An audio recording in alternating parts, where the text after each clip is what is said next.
Assalamualaikum warahmatullahi wabarakatuh.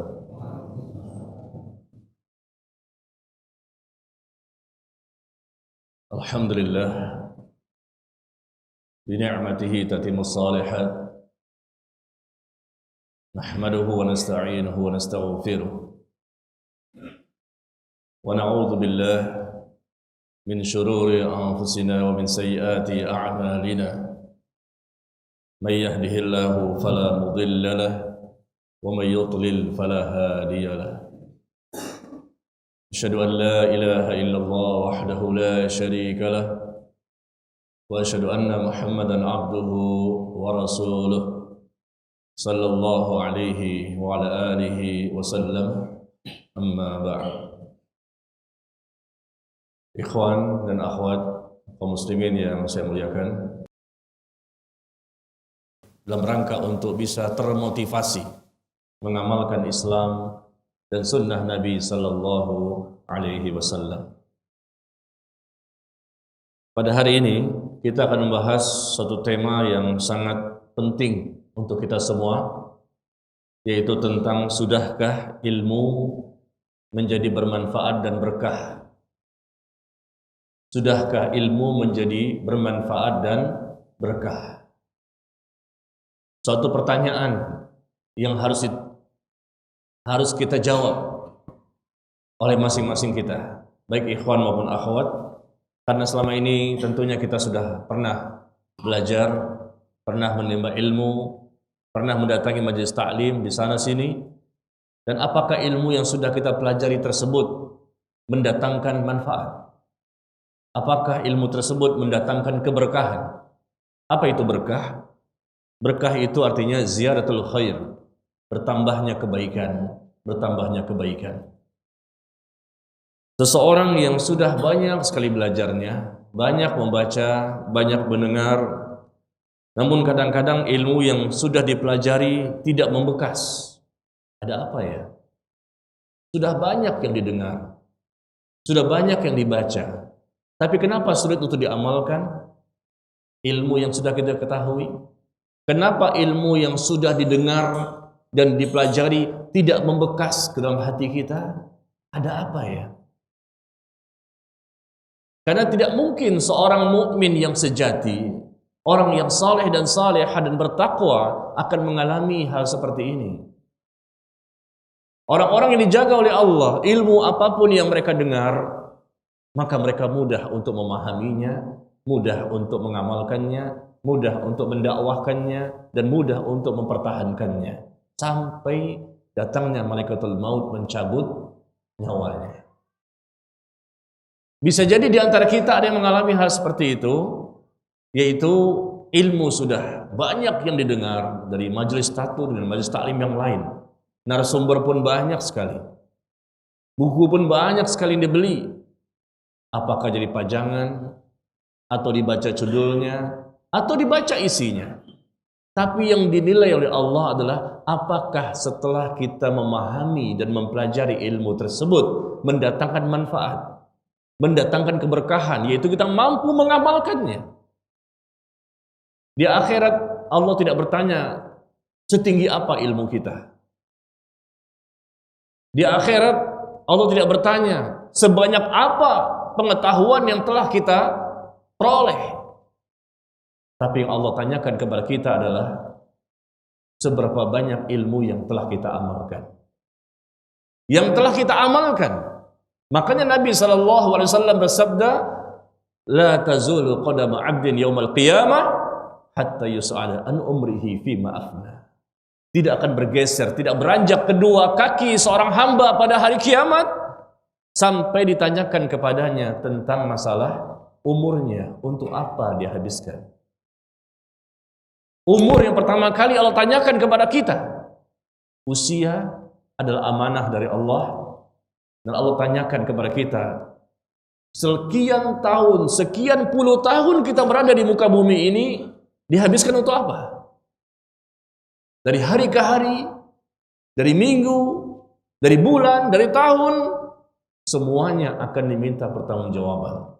Tidak akan bergeser, beranjak kedua kaki seorang hamba pada hari kiamat sampai Allah tanyakan kepadanya tentang umurnya. Untuk apa dia habiskan umurnya tersebut? Untuk dosa, maksiat, hura-hura, kesia-siaan, kelalaian. Nauzubillah. Dan yang kedua kata Nabi, wa an ilmihi fima afna. Wa an ilmihi fima fa'ala. Tentang ilmunya. Yang kedua, Allah tanyakan tentang ilmunya. Sudahkah dia amalkan ilmunya tersebut? Pertama tentang apa? Umur. Yang kedua tentang ilmu. Wa an ilmihi fima fa'ala. Tentang ilmunya, apakah dia sudah amalkan atau belum? Allah tidak tanyakan seberapa tinggi, seberapa dalam, seberapa banyak ilmu seseorang, tapi Allah tanyakan tentang ilmunya, sudahkah dia mengamalkan? Yang ketiga tentang harta. Tentang harta. Dari mana dia mendapatkan harta tersebut dan kemana dia infakkan? Yang keempat tentang jasadnya. Wa an jismihi fima ablah. Tentang jasadnya, capek, lelah, letihnya itu untuk apa? Selama dia hidup di dunia. Inilah 4 perkara yang kita ketahui dalam hadis. Ternyata disebutkan salah satu tentang ilmu. Tentang ilmu. Sudahkah dia mengamalkan ilmu tersebut? Maka ini pertanyaan yang harus kita jawab nanti pada hari kiamat. Nah, hari ini kita membahas. Kita berusaha menjadi hamba Allah yang mampu nantinya insya Allah bisa menjawab pertanyaan dari Allah kepada kita. Dengan ilmumu, apakah engkau telah mengamalkannya?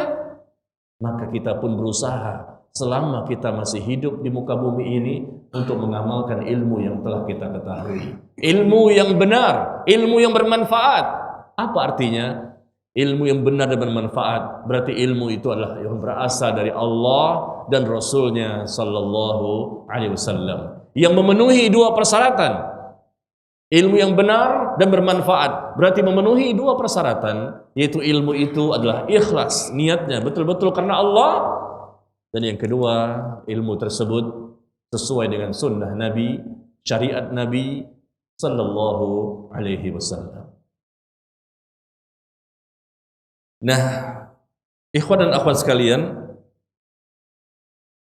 terkadang kita lihat juga ada orang yang memiliki gelar akademik. Mereka memiliki gelar akademik yang diraih ketika mereka sekolah. Mungkin S1, S2, atau S3 sekalipun. Tinggi sekali. Dan kita tidak memiliki gelar akademik seperti itu. Bisa jadi kita berbeda dengan mereka. Tapi coba kita lihat, ternyata fenomena yang kita lihat identik menjadi jaminan bahwa mereka yang telah memperoleh gelar akademik pun mampu mengamalkan ilmunya. Ada apa? Karena ilmu itu tidak berkah. Ilmu itu tidak bermanfaat. Meskipun sudah puluhan tahun berusaha mencari ilmu, menimba ilmu, menuntut ilmu, tapi ternyata sudah sampai gelar yang sangat tinggi, doktor bahkan profesor sekalipun, ternyata tidak berkah ilmunya. Ada apa? Karena tidak ikhlas dalam menuntut ilmu, bukan karena Allah, karena manusia, karena dunia. Yang kedua, karena ilmu tersebut sudah diketahui tapi tidak diamalkan. Yang ketiga, ilmu itu sudah dicari tapi ternyata tidak benar, tidak mengikuti cara metode dalam memahami ilmu yang benar, yaitu dikembalikan kepada Rasul dan para sahabatnya. Inilah 3 sebab kenapa terkadang ada orang yang memiliki berderet-deret titel yang begitu panjang, hasil usaha mempelajari ilmu, tapi kemudian ilmu tersebut tidak berkah. Padahal gelarnya cukup panjang dan banyak sekali. Bahkan sampai ke luar negeri dia belajar. Karena tidak ikhlas. Karena tidak mau mengamalkan ilmunya. Karena dia salah dalam memahami ilmunya. Maka ilmu pun tidak menjadi berkah. Pada siang hari ini, kita akan mencoba melihat beberapa indikasi atau tanda-tanda ilmu itu dikatakan berkah dan bermanfaat. Nanti kita akan lihat beberapa indikasinya, apa saja tanda-tanda ilmu itu dikatakan berkah dan bermanfaat, yang kalau kita seandainya tidak memilikinya, berarti selama ini kita belum mendapatkan keberkahan dalam menuntut ilmu. Sudah menuntut ilmu, datang majelis taklim. Catat, sudah mencatat, sudah mendengar, sudah. Sudah melihat, sudah. Tapi kok nggak berkah? Apa tanda-tandanya orang yang sudah berkah? Apa tanda-tandanya orang yang sudah bermanfaat ilmunya? Makanya pertanyaannya adalah, sudahkah ilmu menjadi berkah dan bermanfaat? Sudah. Kapan? Kalau ada beberapa indikasi yang kita akan bahas ini, ternyata kita sudah memilikinya. Ya. Yang pertama, indikasi yang pertama bahwa ilmu seseorang itu sudah berkah dan bermanfaat adalah ilmu yang telah dipelajari itu mendorong seseorang untuk semakin semangat melakukan ketaatan dan semakin semangat menjauhi dosa dan maksiat.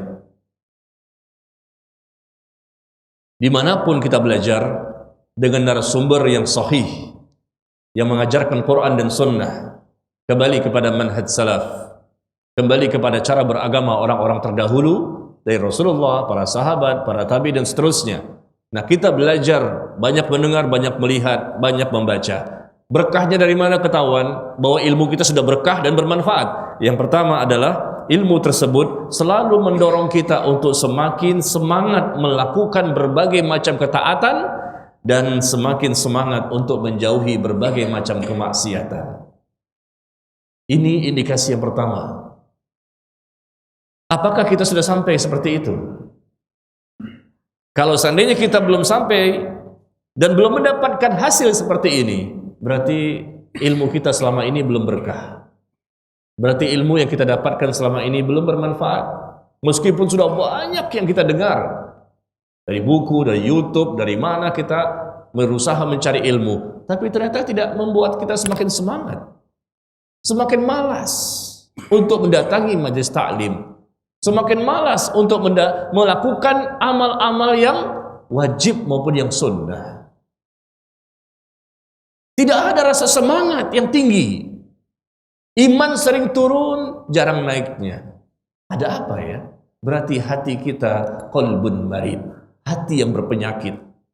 Cinta dunia yang berlebihan, semangat yang berkurang, tidak tergerak hatinya untuk tersentuh ketika mentadabburi Al-Quran, ketika melihat jenazah yang lewat, ketika berziarah kubur dan seterusnya. Berarti ini adalah pertanda-pertanda bahwa orang itu memiliki hati qalbun marid, hati yang berpenyakit. Fi qulubihim maradun fazadahumullahu marada. Pada hati mereka terdapat penyakit, maka Allah tambahkan lagi penyakit berikutnya. Idealnya kalau ilmu itu berkah dan bermanfaat bagi kita, tentunya akan tumbuh semangat. Di mana di majelis ta'lim kita datangi, di mana ada ilmu kita pelajari, karena memang kita wajib untuk menuntut ilmu. Talabul ilmi fardhu ala kulli muslim. Menuntut ilmu itu kewajiban bagi setiap muslim dan muslimah dimanapun mereka berada, siapapun mereka, wajib untuk menuntut ilmu yang nantinya diharapkan ilmu tersebut kita tahu jelas, sahih, maka lalu kita pun berusaha untuk mengamalkannya. Coba kita evaluasi ikhwan dan akhwat sekalian. Apakah ilmu yang kita pelajari selama ini mendorong kita untuk selalu meningkatkan kualitas ilmu kita semakin baik, amal kita semakin baik, dan iman kita semakin baik? Ini penting. Setiap kali kita bermuhasabah, setiap saat kita mengevaluasi kualitas ilmu, iman, dan amal kita. Karena dunia ini tempat kita berlomba-lomba untuk bisa mendapatkan hasil yang kita dapatkan nanti di akhirat. Jangan sampai terjadi penyesalan. Sudah terjadi nanti di akhirat, di alam kubur, baru kita menyesal. Coba kita lihat, apakah kita semakin mudah untuk menjauhi dosa? Apakah kita semakin ringan untuk melakukan ketaatan? Atau tidak? Kalau belum, berarti ilmu yang selama ini kemana? Apa hasilnya?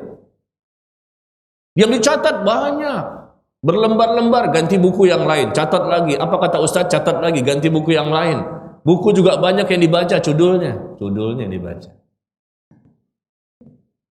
Lalu hasilnya apa?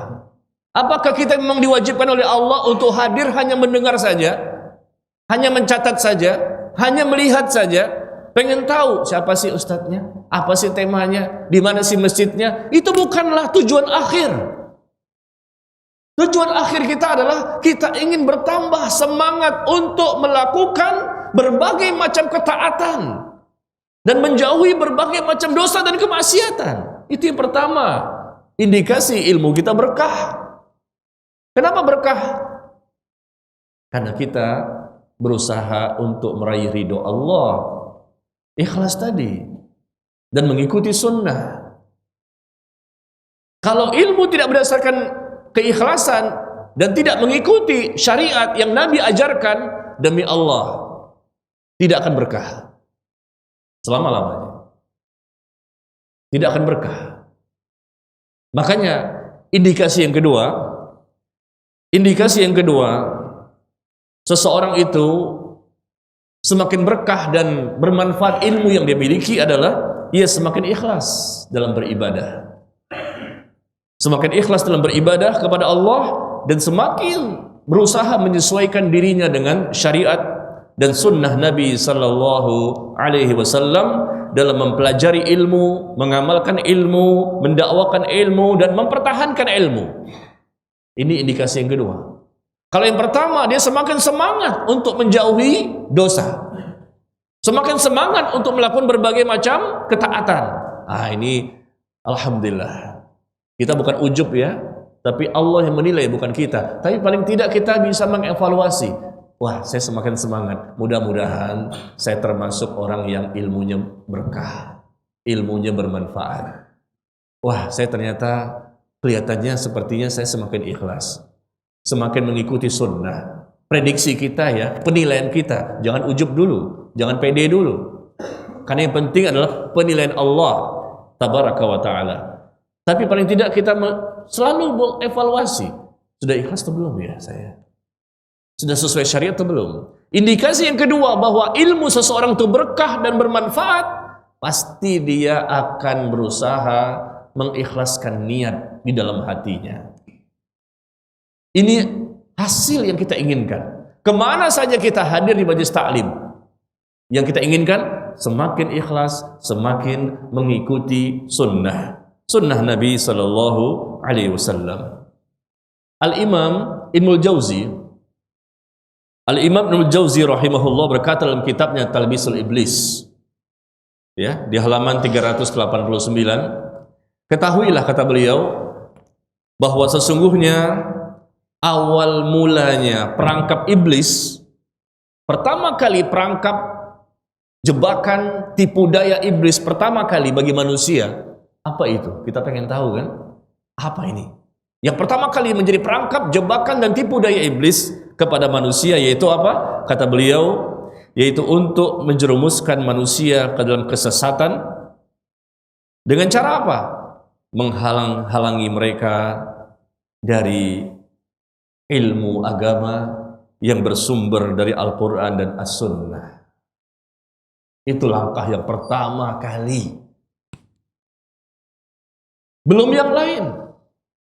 Pertama kali, kata beliau, ketahuilah bahwa sesungguhnya awal mula iblis memberikan perangkap tipu daya kepada manusia, yaitu dengan cara mereka menjerumuskan manusia ke dalam kesesatan dengan cara menghalang-halangi mereka dari ilmu yang benar, ilmu yang bersumber dari Al-Quran dan As-Sunnah, karena ilmu agama itu adalah cahaya yang menerangi hati manusia. Maka jika iblis telah berhasil memadamkan lampu-lampu cahaya tersebut, maka mereka pun tidak mampu untuk mendapatkan kebenaran, maka mereka pun akan terombang-ambing dalam kesesatan dan kegelapan. Inilah bahayanya kalau kita tidak menuntut ilmu. Maka ikhlaskan niat kita. Nggak boleh sekalipun, kalaupun ada, cepat kita istighfar, cepat kita bertobat kembali kepada Allah. Tidak ada manfaat. Apa manfaatnya? Kita ria. Ria itu apa sih?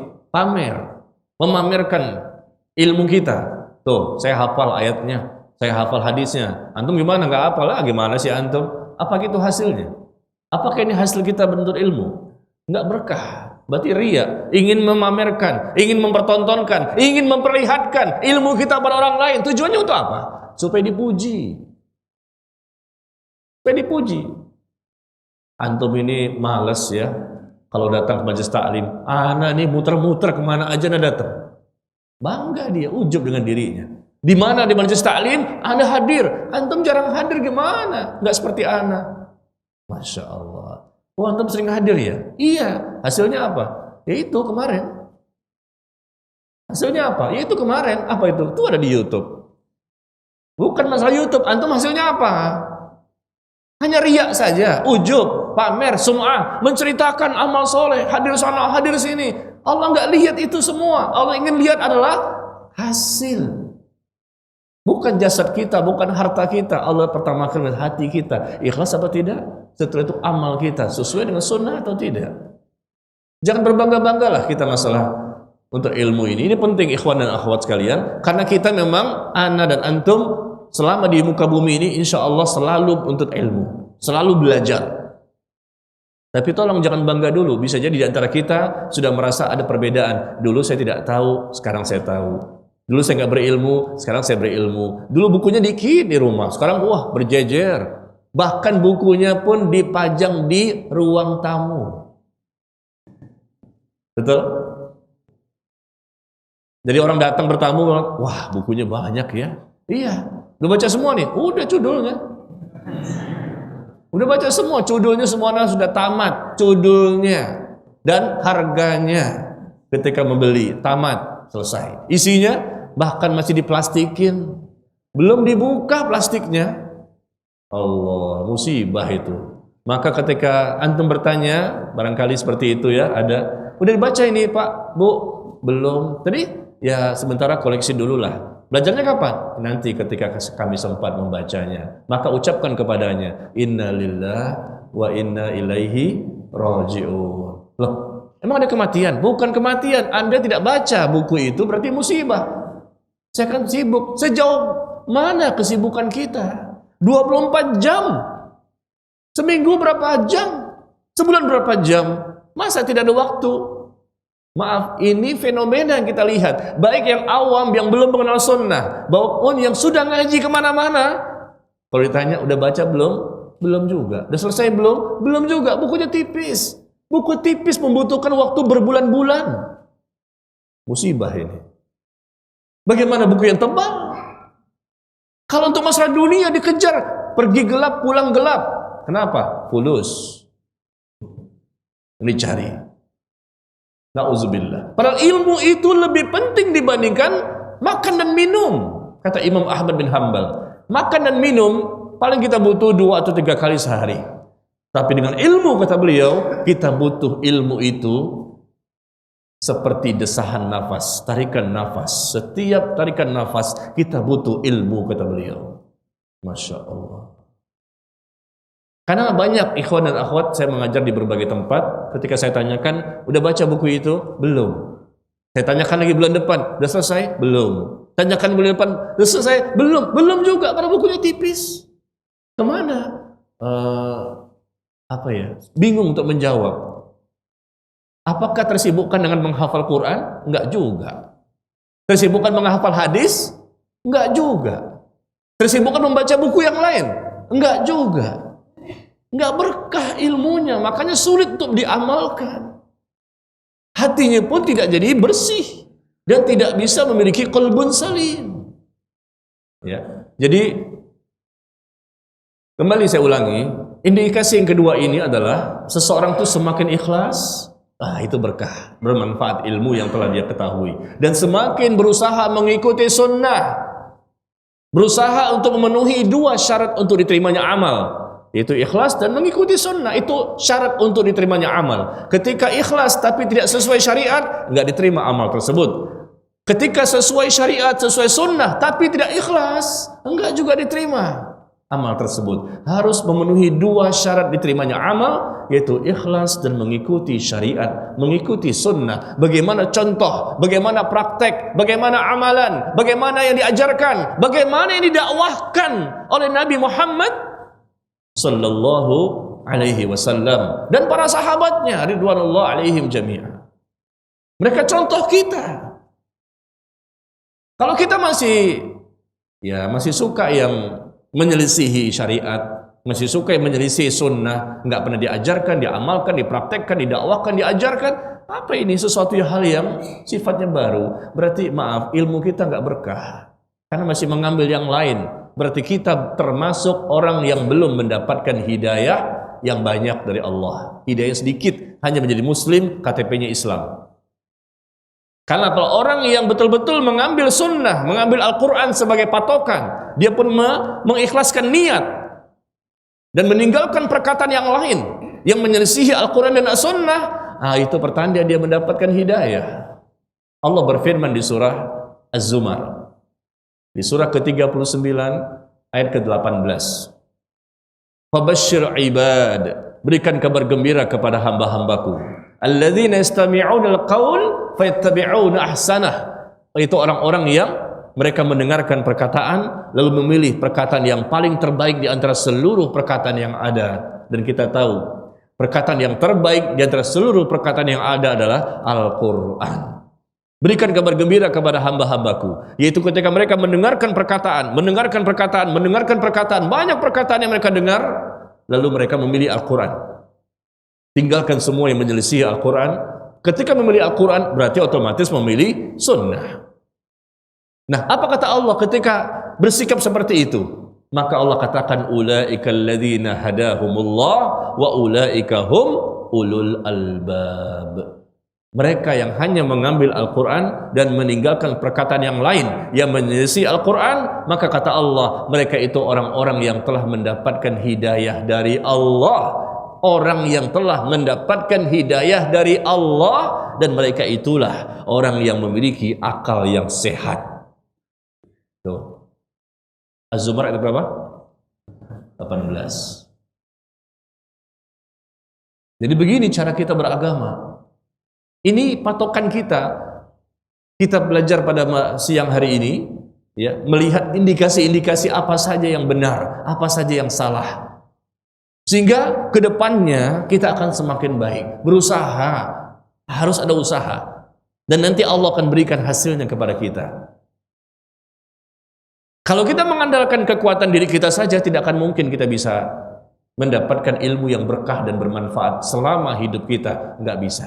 Tapi paling tidak kita berusaha maksimal dengan ilmu kita, dengan harta kita, dengan waktu kita, dengan tenaga kita, dengan pikiran kita, berusaha mendapatkan ilmu yang berberkah dan bermanfaat sambil kita berdoa kepada Allah, minta pertolongan, minta taufik. Apa itu taufik? Kekuatan dan kemampuan untuk bisa melakukan berbagai macam ketaatan. Nah, ikhwan dan akhwat sekalian, jadi yang pertama tadi apa indikasinya? Ilmu yang berkah bermanfaat, semakin semangat untuk melakukan berbagai macam ketaatan dan menjauhi berbagai macam kemaksiatan. Yang kedua, dia semakin ikhlas niatnya dalam beribadah kepada Allah dan semakin berusaha mengikuti sunnah, mengikuti contoh ajaran yang telah disampaikan oleh Nabi Muhammad sallallahu alaihi wasallam. Sekarang yang ketiga,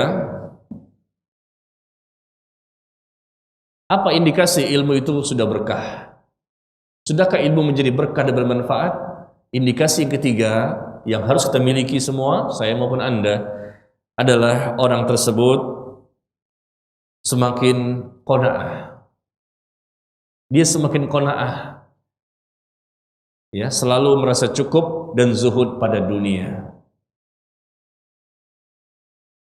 Ilmu yang dia pelajari semakin mengantarkan dia kepada qanaah, menerima apapun yang Allah berikan, selalu merasa cukup dan zuhud pada dunia. Artinya, dia semakin paham tentang hakikat dunia.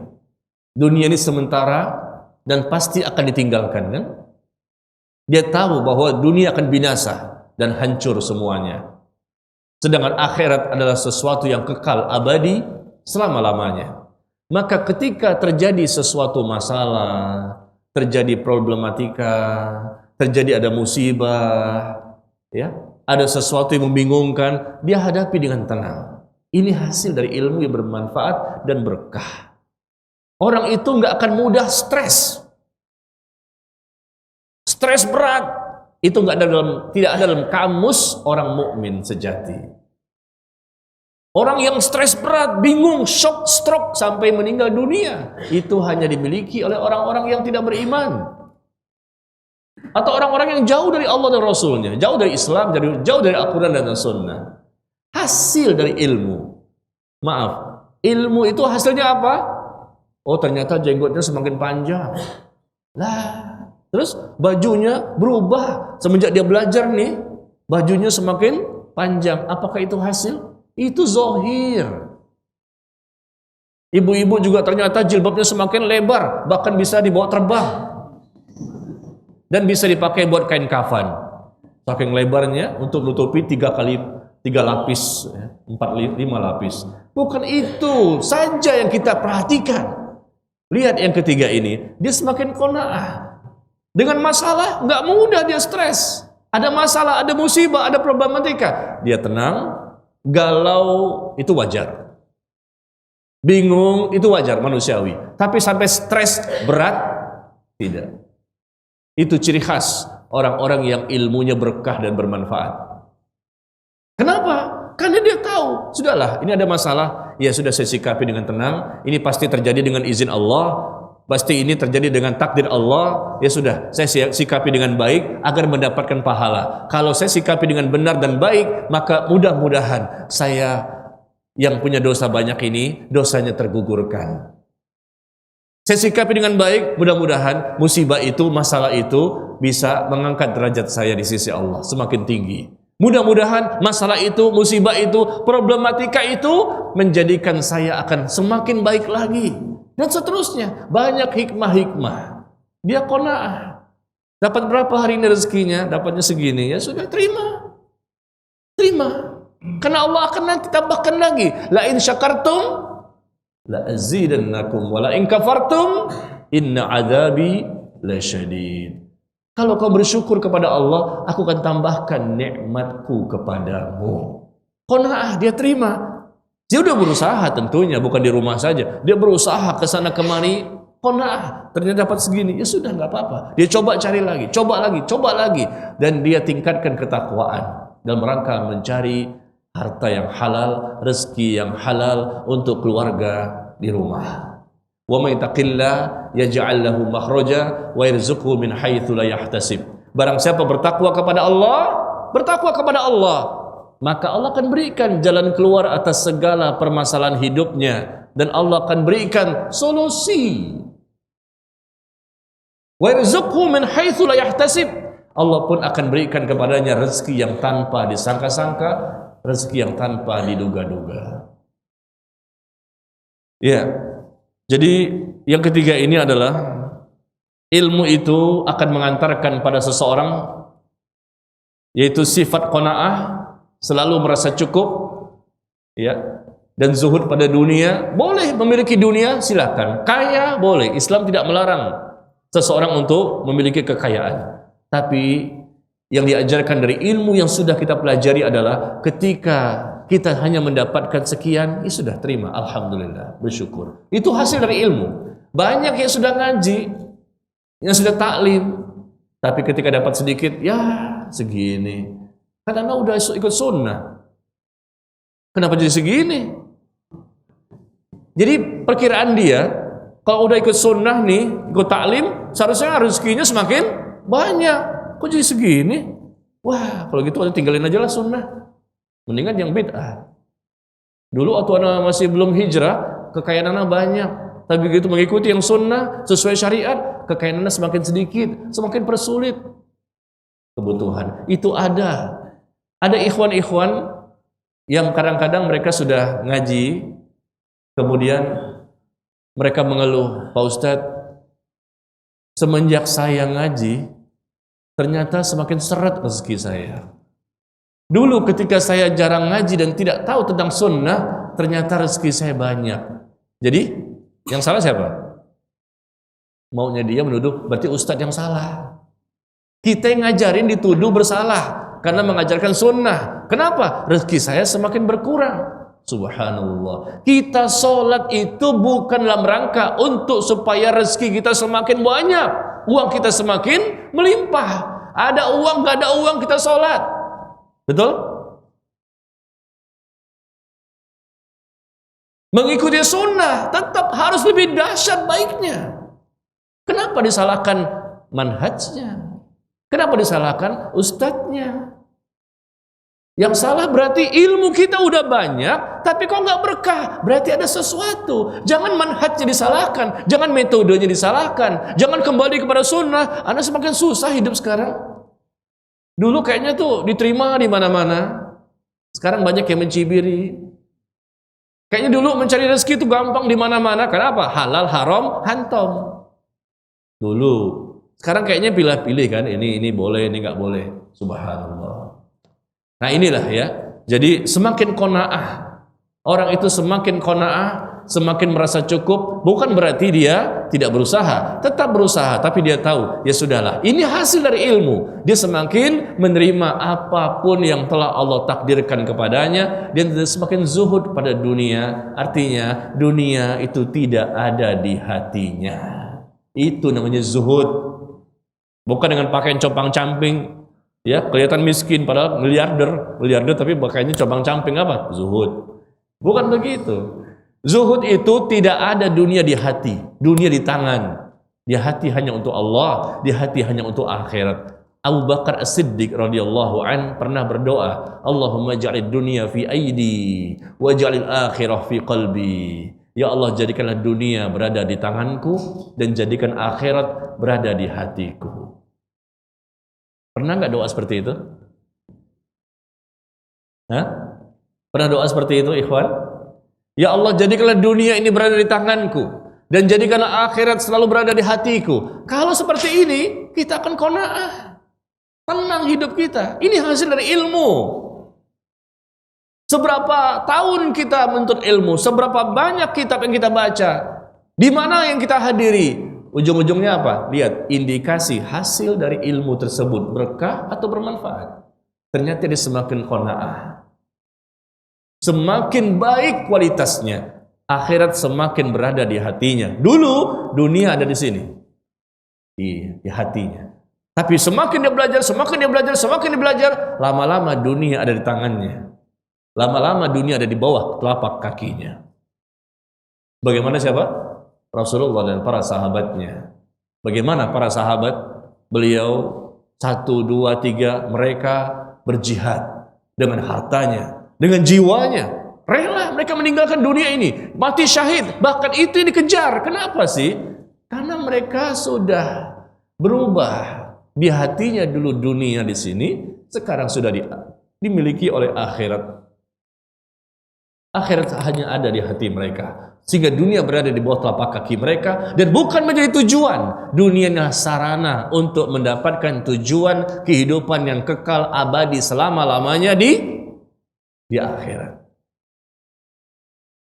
Nah ini ya, indikasi yang ketiga yang kita harus berlomba-lomba untuk mendapatkannya. Sekarang yang keempat, sudahkah ilmu menjadi berkah dan bermanfaat? Indikasi yang keempat, orang yang sudah berkah dan bermanfaat ilmunya. Kelihatan ya hasil belajarnya kemana-mana, yaitu mereka akan semakin tawadu. Mereka akan semakin tawadu, semakin rendah hati, ya, mudah menerima kebenaran dari siapapun mereka dengar, asalkan memang itu benar dari Allah dan Rasulnya. Semakin tawadhu mereka, nggak sombong. Itu hasil dari ilmu. Subhanallah. Ilmu yang dipelajari tidak menjadikan suatu kebanggaan dan kesombongan di hadapan lainnya. Dan ia pun tahu bahwa salaf terdahulu lebih mulia dan ia pun selalu berprasangka baik padanya. Inilah yang keempat, indikasi ilmu seseorang itu bermanfaat dan berkah. Sekali lagi apa? Dia semakin tawadhu, tidak sombong. Coba kita lihat, ini penyakit ya. Ini bukan orang awam saja, terkadang juga menimpa ustadz. atau bisa jadi menimpa para ulama. Karena mereka semua bukanlah malaikat. Mereka semuanya lah manusia yang tidak maksum, tidak terpelihara dari dosa, meskipun namanya Kiai Haji maksum. Ya, meskipun namanya maksum itu terpelihara dari kesalahan namanya, tapi orangnya tidak. Yang maksum itu Rasulullah, terpelihara dari dosa dan maksiat, dijaga oleh Allah, beda. Nah di sini kita lihat ilmu itu melahirkan ketawaduan, dan Allah menyukai orang-orang yang rendah, merendahkan hatinya, tidak sombong di hadapan Allah dan tidak sombong di hadapan sesama makhluk. Kalau ada di antara kita ternyata ilmu tersebut dijadikan bahan untuk menyombongkan diri, ilmunya ya, atau amalnya, setelah ilmu itu diamalkan, lalu amal ini pun dijadikan bahan untuk menyombongkan diri, maka maaf, berarti ilmu kita belum berkah. Hasil kita belajar selama sekian lama belum menunjukkan hasil yang diinginkan oleh Allah dan tidak bermanfaat, berarti ilmu itu untuk akhirat. Kesombongan demi kesombongan. Panitia kajian bisa juga kena tuh, mohon maaf nih. Panitia kajian bisa juga. Wah, yang kalau ustadz ini hadirnya banyak, ustadz ini sedikit. Kemudian dia menyombongkan diri dengan acara yang telah berhasil mereka adakan. Maaf, ini terjadi di tempat yang lain. Kalau di sini sih nggak ada lah. Ya, kelihatannya ibu-ibu solehah semua ya. Kelihatannya, ya ternyata benar. Alhamdulillah. Ya. Kalau ikhwan juga nggak ada yang solehah di sini. Yang solehah cuma ibu-ibu doang, betul kan? Nggak ada yang solehah ikhwan, masya Allah. Tapi soleh. Jadi ada kebanggaan, membanggakan jumlah yang banyak, membanggakan ustadznya, membanggakan jamaahnya, membanggakan masjidnya. Jadi mengadakan majelis taklim pun nggak ikhlas. Maaf, ini bisa kena kemana-mana. Jamaahnya datang berbangga diri, nggak ada ketawaduan. Panitianya berbangga diri, masjidnya sih enggak, tapi pengurusnya. Karena masjid nggak bisa berbangga-bangga, benda mati. Tapi pengurusnya berbangga-bangga, bisa kena kemana-mana. Kadang-kadang yang hadir berapa orang sih? Oh sedikit yang hadir ketika majelis taklim, nggak masalah. Yang penting dia ikhlas, dia bisa menyampaikan ilmu. Mau sedikit mau banyak nggak masalah. Antum lihat Atha bin Abi Rabah. Siapa itu? Ulama besar di zaman tabi'in. Atha bin Abi Rabah rahimahullah, ulama besar, mufti Masjidil Haram. Ternyata yang belajar dengan beliau disebutkan oleh Al-Imam Az-Zahabi dalam kitabnya Syiar A'lamin Nubala, yang belajar kepada beliau, ini ulama besar di zaman itu, tempat rujukan orang bertanya, minta fatwa. Yang belajar sama beliau berapa orang? 8 orang. Tapi semuanya 8 orang itu jadi ulama. Nah, hari ini yang hadir di depan saya berapa orang? Berapa orang nih yang hadir pada hari ini? Hah? Lebih dari 8? Lebih dari 8. Berarti jadi apa nih? Atha bin Abi Rabah cuma 8 orang. Nggak banyak yang hadir. Wah, kok sedikit? Berarti ini ulamanya dipertanyakan. Tidak, semua ulama tahu dia memang orang yang saleh, ahli ibadah, ilmunya mendalam. Tapi yang datang cuma 8 orang, nggak masalah, dilayani. Dia tawadhu. Dan 8-8-nya jadi ulama. Nah, pada hari ini ternyata lebih dari 8 orang. Mudah-mudahan semuanya jadi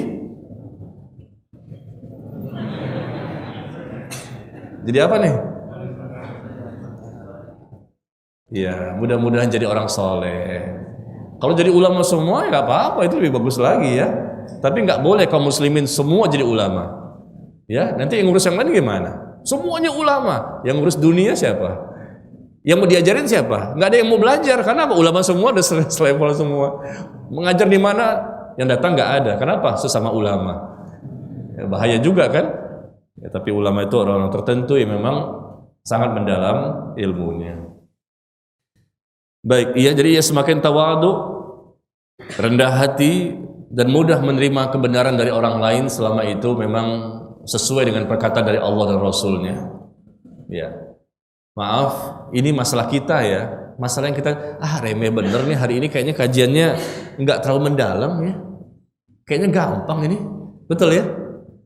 Saya datang kemari kayaknya, saya pikir ilmunya tuh tinggi nih, nggak taunya gini-gini doang. Tawaduk, saya udah tawaduk. Ikhlas, saya udah ikhlas. Masya Allah. Cuman tawaduk doang sih udah dari kemarin-kemarin saya udah tawaduk. Ikhlas mengikuti sunnah, udah.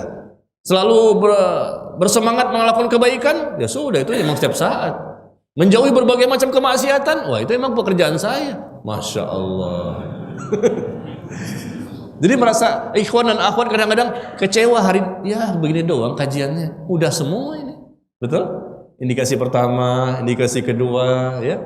Indikasi ketiga, kayaknya semuanya gampang-gampang ini. Hasil dari ilmu yang dipelajari selama ini. Gimana ini? Kita harus mempertanggungjawabkan sebelum nanti ditanya oleh Allah pada hari kiamat. Ya, yang kelima,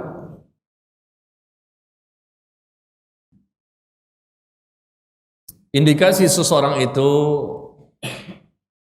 semakin berkah ilmunya dan bermanfaat, yaitu adalah orang itu semakin benci kepada pujian dan enggan untuk menyucikan diri sendiri, serta tidak suka menjadi orang yang terkenal. Ia benci kepada pujian dan enggan untuk menyucikan diri, serta tidak suka untuk menjadi orang yang terkenal.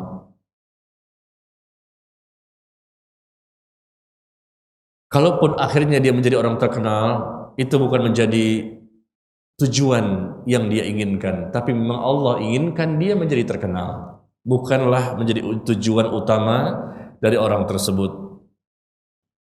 Inilah yang nomor 5, hasil dari ilmu yang berkah. Ia benci kepada pujian dan enggan untuk mencucikan dirinya.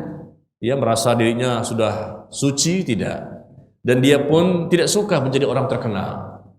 Ini ciri-ciri khas orang yang memiliki ilmu yang berkah. Ketika orang itu memang layak sebetulnya dia itu dipuji, memang dia punya ilmu, dia punya amal yang luar biasa, kita jauh lah dibandingkan mereka, tapi ternyata mereka nggak suka dipuji. Masya Allah, itu salah satu ya, salah satu, mereka nggak suka dipuji. Kenapa? Karena mereka takut. Layak mereka itu dipuji, dan mereka takut kalau itu bisa merubah hatinya, bisa merubah niatnya. Yang awalnya untuk Allah ikhlas, tiba-tiba berubah.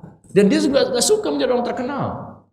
Karena dia tahu Rasul sallallahu alaihi wasallam bersabda, "Innallaha yuhibbut taqi al-ghani al-khafi." Dalam hadis yang dikeluarkan oleh Imam Muslim, Nabi alaihi salatu wasallam bersabda, sesungguhnya Allah itu mencintai, menyukai orang-orang yang bertakwa. Allah mencintai orang-orang yang merasa cukup dengan dirinya. Ya, apapun yang Allah berikan dia bersyukur, dan Allah menyukai orang-orang yang tersembunyi. Apa itu? Yang tersembunyi, yang mereka nggak ingin menjadi orang terkenal. Orang nggak tahu siapa dia. Sebetulnya dialah seseorang yang Allah cintai. Dia terkenal di langit, tapi nggak dikenal di bumi. Dan tujuan dia tidak ingin dia terkenal. Ketika dia melihat orang lain terkenal, populer, ya nggak apa-apa, nggak masalah. Tidak ada sedikit pun hasad di hatinya, tidak ada. Ini hasil dari ilmu. Apakah sesama ustaz, sesama jamaah, sesama kaum muslimin, sesama pengurus masjid, sesama panitia kajian, atau yang lain, siapapun, nggak ada hasad di hatinya. Dia terkenal, alhamdulillah. Mudah-mudahan Allah jadikan dengan sebab dia kaum muslimin mendapatkan hidayah. Saya nggak masalah, saya di sini saja. Saya hanya bisa menyampaikan apa yang bisa saya sampaikan. Seperti itu sikap kita. Dia benci kepada pujian. Kalau ada pujian, dia takut kalau itu bisa menghilangkan keikhlasannya. Coba saya tanya, Abu Bakar As-Siddiq itu layak nggak dipuji? Layak nggak dipuji? Layak. Kalau kita nggak layak untuk dipuji, karena banyak salahnya daripada benarnya. Kalau Abu Bakar saja kaliber itu layak untuk dipuji, dan beliau pun dipuji, manusia terbaik di muka bumi setelah Rasulullah Sallallahu Alaihi Wasallam adalah Abu Bakar As-Siddiq radhiyallahu an, tapi beliau tidak mau dipuji. Dan ketika beliau dipuji, lalu beliau mengatakan dengan doanya, Allahumma la tu'akhidni bima yaqulun waghfir li ma la ya'lamun waj'alni khairan mimma yazunnun. Masya Allah. Ketika dipuji, maka Abu Bakar mengatakan, ya Allah, jangan engkau siksa aku, jangan engkau hukum aku ya Allah atas pujian mereka kepadaku. Ampuni aku ya Allah atas perkataan mereka, karena mereka nggak tahu siapa sebenarnya diriku, dan jadikan diriku lebih baik dari apa yang mereka sangka dan mereka kira. Bagus gak itu doa? Abu Bakar khawatir ketika dipuji. Masya Allah, ini hasil dari ilmu. Rasul mengajarkan kepada para sahabat, dan mereka nggak senang dengan pujian, dan mereka nggak suka menjadi tenar, terkenal, populer. Kok Pak Ustadz nggak masuk TV sih? Mana bisa masuk TV? TV-nya kecil. Banyak orang kadang-kadang, kok Anda begini, ya biasa aja. Kenapa? Karena Allah, bukan karena manusia. Kenapa kita repot? Ingat kata-kata, gitu aja kok repot. Itu kaidah tuh ya. Nah, subhanallah. Sekali lagi ikhwan dan akhwat, hafalkan doa ini. Doa dari Abu Bakar As-Siddiq radhiyallahu anhu. Ketika beliau dipuji, beliau membaca doa ini. Antum pernah dipuji nggak? Pernah dipuji? Pernah baca doa seperti itu? Kenapa belum? Karena jarang dipuji Pak Ustaz. Karena jarang dipuji, makanya Anda nggak hafal-hafal doa itu. Tapi kalau sering dipuji dan takut, maka doa itu pun sering dibaca. Allahumma la tu'akhidni bima yaqulun. Ya Allah, jangan engkau hukum aku atas apa yang mereka katakan kepadaku. Padahal pujian itu benar, memang layak Abu Bakar As-Siddiq mendapatkan pujian seperti itu. Tapi beliau takut. Kenapa kita nggak pantas dapat pujian? Anda kayaknya orang bertakwa ya. Oh, memang dari kemarin. Antum baru tahu, lebih dari takwa, apa namanya tuh? Anda lebih atas lagi dari takwa. Kalau bisa begitu. Antum kayaknya orangnya soleh ya. Bukan soleh, bahkan lebih. Masya Allah. Ini namanya nggak tahu diri. Bahaya hati, bisa berubah, sombong, ujub, dan memang ternyata itu nggak ada juga pada diri dia. Orang aja nggak tahu. Subhanallah. Dia berdoa seharusnya. Ini hasil dari ilmu.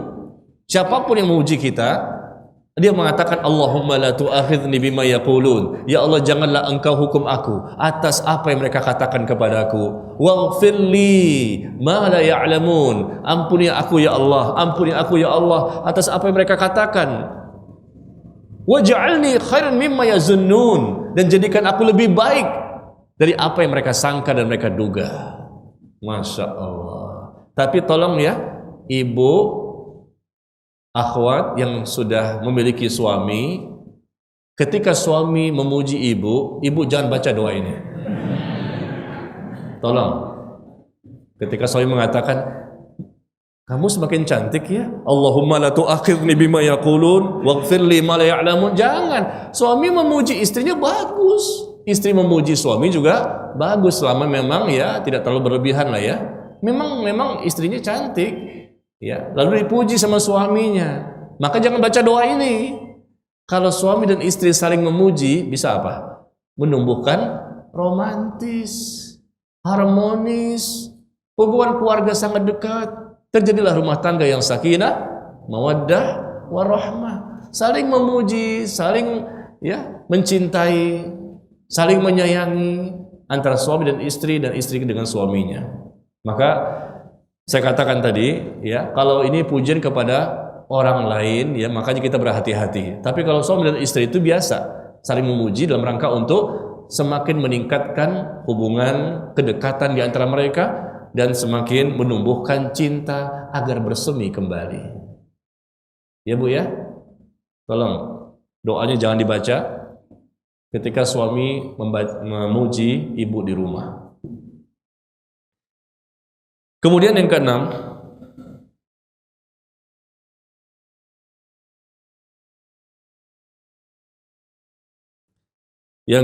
kelihatannya yang terakhir,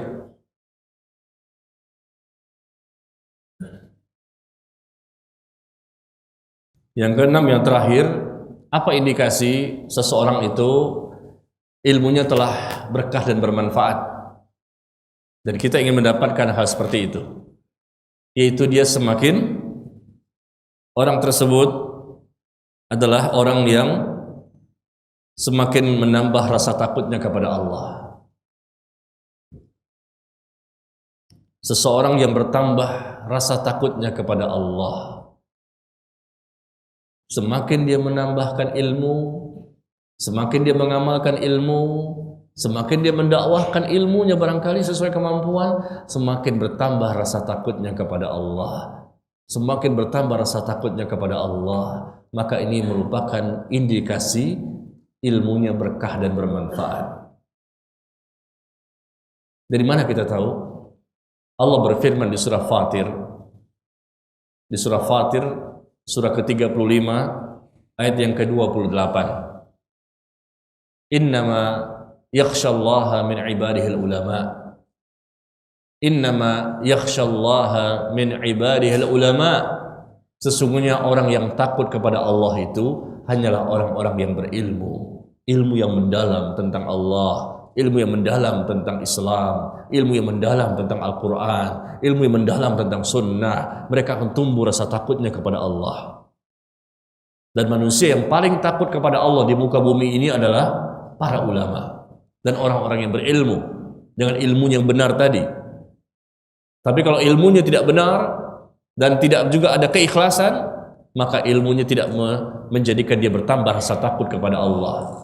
Ilmunya banyak, hafalannya banyak, tapi ternyata nggak berkah. Kenapa? Nggak ikhlas dan tidak mengikuti syariat, sehingga tidak menumbuhkan rasa takut. Semakin tinggi ilmu, justru semakin banyak dosanya, semakin banyak hafalannya. Wah, ayat ini tahu, ayat ini tahu, ayat ini tahu, hadis ini tahu, hadis ini tahu, luar kepala, bahkan dalam kepala, ya, luar dan dalam kepala hafalannya, dua-duanya. Tapi ternyata tidak menumbuhkan rasa takut kepada Allah, berani mengucapkan kata-kata, statement yang bisa merusak citra Islam, bisa merusak citra sunnah, bisa menghujat kaum muslimin dan seterusnya. Rasa takut kepada Allah kurang, ini berarti ilmunya nggak berkah. Coba kita evaluasi, ibu, bapak sekalian, ikhwan dan akhwat. Kalau selama kita ngaji, selama taklim, mungkin ada yang baru ngaji ya, baru bergabung, alhamdulillah, semoga Allah kuatkan imannya. Atau mungkin juga sudah lama, alhamdulillah, semoga Allah kuatkan imannya. Nah, coba kita evaluasi, semakin bertambah rasa takut apa tidak? Karena Allah yang mengatakan di surah Fatir ayat 28, innama yakhshallaha min ibadihil ulama. Sesungguhnya orang yang takut kepada Allah itu hanyalah para ulama, yaitu para orang-orang yang berilmu. Semakin tambah ilmunya, semakin takut. Bukan semakin bertambah dosanya. Kalau bertambah dosanya, padahal ilmunya bertambah, ilmu bertambah, dosa, ilmu bertambah, dosa, berarti ilmunya nggak benar ini. Ada apa pada ilmunya? Sama seperti sholat. Allah berfirman, "Utlu ma uhiya ilaika minal kitab wa aqimis shalah. Innas salata tanha 'anil fahsya'i wal munkar. Wa la dzikrullahi akbar wallahu ya'lamu ma tasna'un." Allah firmankan di surah ke-29, surah Al-Ankabut ayat ke-45. Ya. Apa kata Allah? Bacalah Al-Quran yang telah diturunkan kepadamu dan dirikanlah salat. Sesungguhnya salat itu dapat mencegah dari perbuatan keji dan mungkar. Dan salat merupakan ibadah yang terbesar dibandingkan ibadah-ibadah yang lain. Nah, Allah katakan salat itu dapat mencegah dari perbuatan keji dan mungkar. Tapi kok udah salat, perbuatan keji masih dilakukan, udah salat, perbuatan mungkar masih dilakukan, yang salah siapa? Salatnya, berarti nggak benar. Ada yang salah pada salatnya. Karena pasti demi Allah, karena Allah yang mengatakan Allah nggak pernah berdusta. Salat itu dapat mencegah dari perbuatan keji dan mungkar. Kenapa kita salat? Tapi kita lihat diri kita atau kaum muslimin masih melakukan perbuatan keji dan mungkar, berarti salatnya ada yang nggak benar. Bukan salatnya yang salah pada hukum asalnya. Hukum asalnya salat itu benar kalau benar-benar ikhlas, tata caranya, gerakannya, bacaannya, khusyuknya, tumakninahnya, semuanya benar, berdampak nanti kepada mampu dia mencegah dirinya perbuatan keji dan mungkar. Begitu juga ilmu, bukan ilmunya yang salah. Sebetulnya kalau ilmunya benar, ikhlas dan mengikuti syariat sunnah, maka dia akan berdampak rasa takutnya kepada Allah. Jangan sampai semakin tinggi ilmu, ternyata rasa takut pun semakin berkurang. Ini nggak benar, nggak mungkin. Berarti ada sesuatu pada ilmunya. Hukum asalnya kalau ilmu itu benar, pasti dia akan semakin menumbuhkan rasa takut pada dirinya. Coba kita lihat apa kata Nabi SAW tentang orang yang takut kepada Allah. Ilmunya benar ini, dampaknya bagus, berkah, bermanfaat ilmunya. Yaitu apa kata Nabi dalam hadis yang dikeluarkan oleh Imam At-Tirmidzi, man khafa adlaja wa man adlaja balagal manzilah, ala inna sil'atallahil ghaliyah, ala inna sil'atallahil jannah. Nabi SAW bersabda, man khafa, barang siapa yang takut kepada siapa? Kepada Allah. Barang siapa yang takut kepada Allah, pasti dia akan bersungguh-sungguh. Dan barang siapa bersungguh-sungguh, dia akan mendapatkan tempat yang tinggi di sisi Allah. Ketahuilah, ingatlah, barang dagangan Allah itu mahal. Ketahuilah, ingatlah, barang dagangan Allah itu adalah surga. Nah, di sini kita lihat bagaimana Rasul mengatakan, man khafa adlaja. Barang siapa yang takut betul kepada Allah, maka akan mengakibatkan hasil. Apa hasilnya? Dia akan lebih bersungguh-sungguh. Coba kita lihat, kita bersungguh-sungguh enggak? Ya, kadang-kadang sih sungguh-sungguh Pak Ustadz, kadang-kadang juga males. Kenapa bisa begitu? Karena kita kurang rasa takut kepada Allah. Kalau betul-betul rasa takut kepada Allah benar, maka otomatis orang itu akan selalu bersungguh-sungguh. Paling tidak persentase kesungguh-sungguhannya lebih banyak dibandingkan rasa malasnya. Ini akibat dari ilmu yang benar. Ilmu yang benar menghasilkan rasa takut kepada Allah. Rasa takut kepada Allah menimbulkan apa? Sungguh-sungguh. Sungguh-sungguh menimbulkan apa? Derajat yang semakin tinggi kepada Allah. Derajat yang semakin tinggi kepada Allah menimbulkan apa? Dia akan mendapatkan surga. Ini rangkaiannya seperti itu. Ilmu yang benar menghasilkan rasa takut. Rasa takut yang benar akan menghasilkan kesungguh-sungguhan. Semakin baik dia, semakin sungguh-sungguh mengamalkan Islam dan Sunnah, dan tidak takut kecuali hanya kepada Allah. Wala yakhafuna laumata laim. Enggak ada yang dia takuti kecuali Allah, dan dia tidak takut dengan orang yang suka mencela, dengan celaan orang yang suka mencela. Kalau sudah benar sesuai dengan Quran dan Sunnah, maka dia terus berjalan istiqomah dan tidak peduli dengan apapun yang dikatakan oleh orang yang tidak berilmu, yang tidak paham tentang ilmu yang telah dia pelajari. Ciri khas siapa itu orang yang takut kepada Allah? Apakah kita? Ternyata orang yang takut kepada Allah itu hasil dari ilmu yang benar, ternyata dia orang yang bersungguh-sungguh. Apalagi Allah sebutkan ciri khas orang yang takut kepada Allah selain itu adalah orang yang selalu bersikap hati-hati. Satu sisi dia sungguh-sungguh mengamalkan ilmu yang sudah jelas, sudah benar, dipahami, dipelajari, dikaji, ya sungguh-sungguh mengamalkannya secara istiqomah. Ciri khas yang lain. Apa ciri khas orang yang sudah memiliki rasa takut yang benar kepada Allah selain sungguh-sungguh? Yaitu dia akan hidup di dunia dengan penuh kehati-hatian. Yang halal jelas, yang haram jelas, tengah-tengahnya ada yang syubhat. Milih yang mana nih?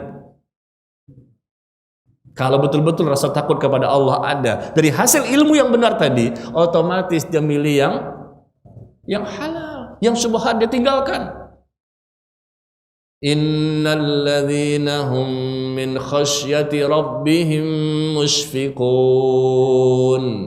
Allah jelaskan di surah Al-Mu'minun, surah ke-23 ayat ke-57. Surah ke-23 ayat ke-57 Allah jelaskan, innal ladzina hum min khasyati rabbihim mushfiqun. Sesungguhnya orang-orang yang takut kepada Allah akan azabnya Allah, balasan Allah nanti di akhirat, mereka itu adalah orang yang sangat berhati-hati dalam menjalani kehidupannya selama di dunia. Berhati-hati.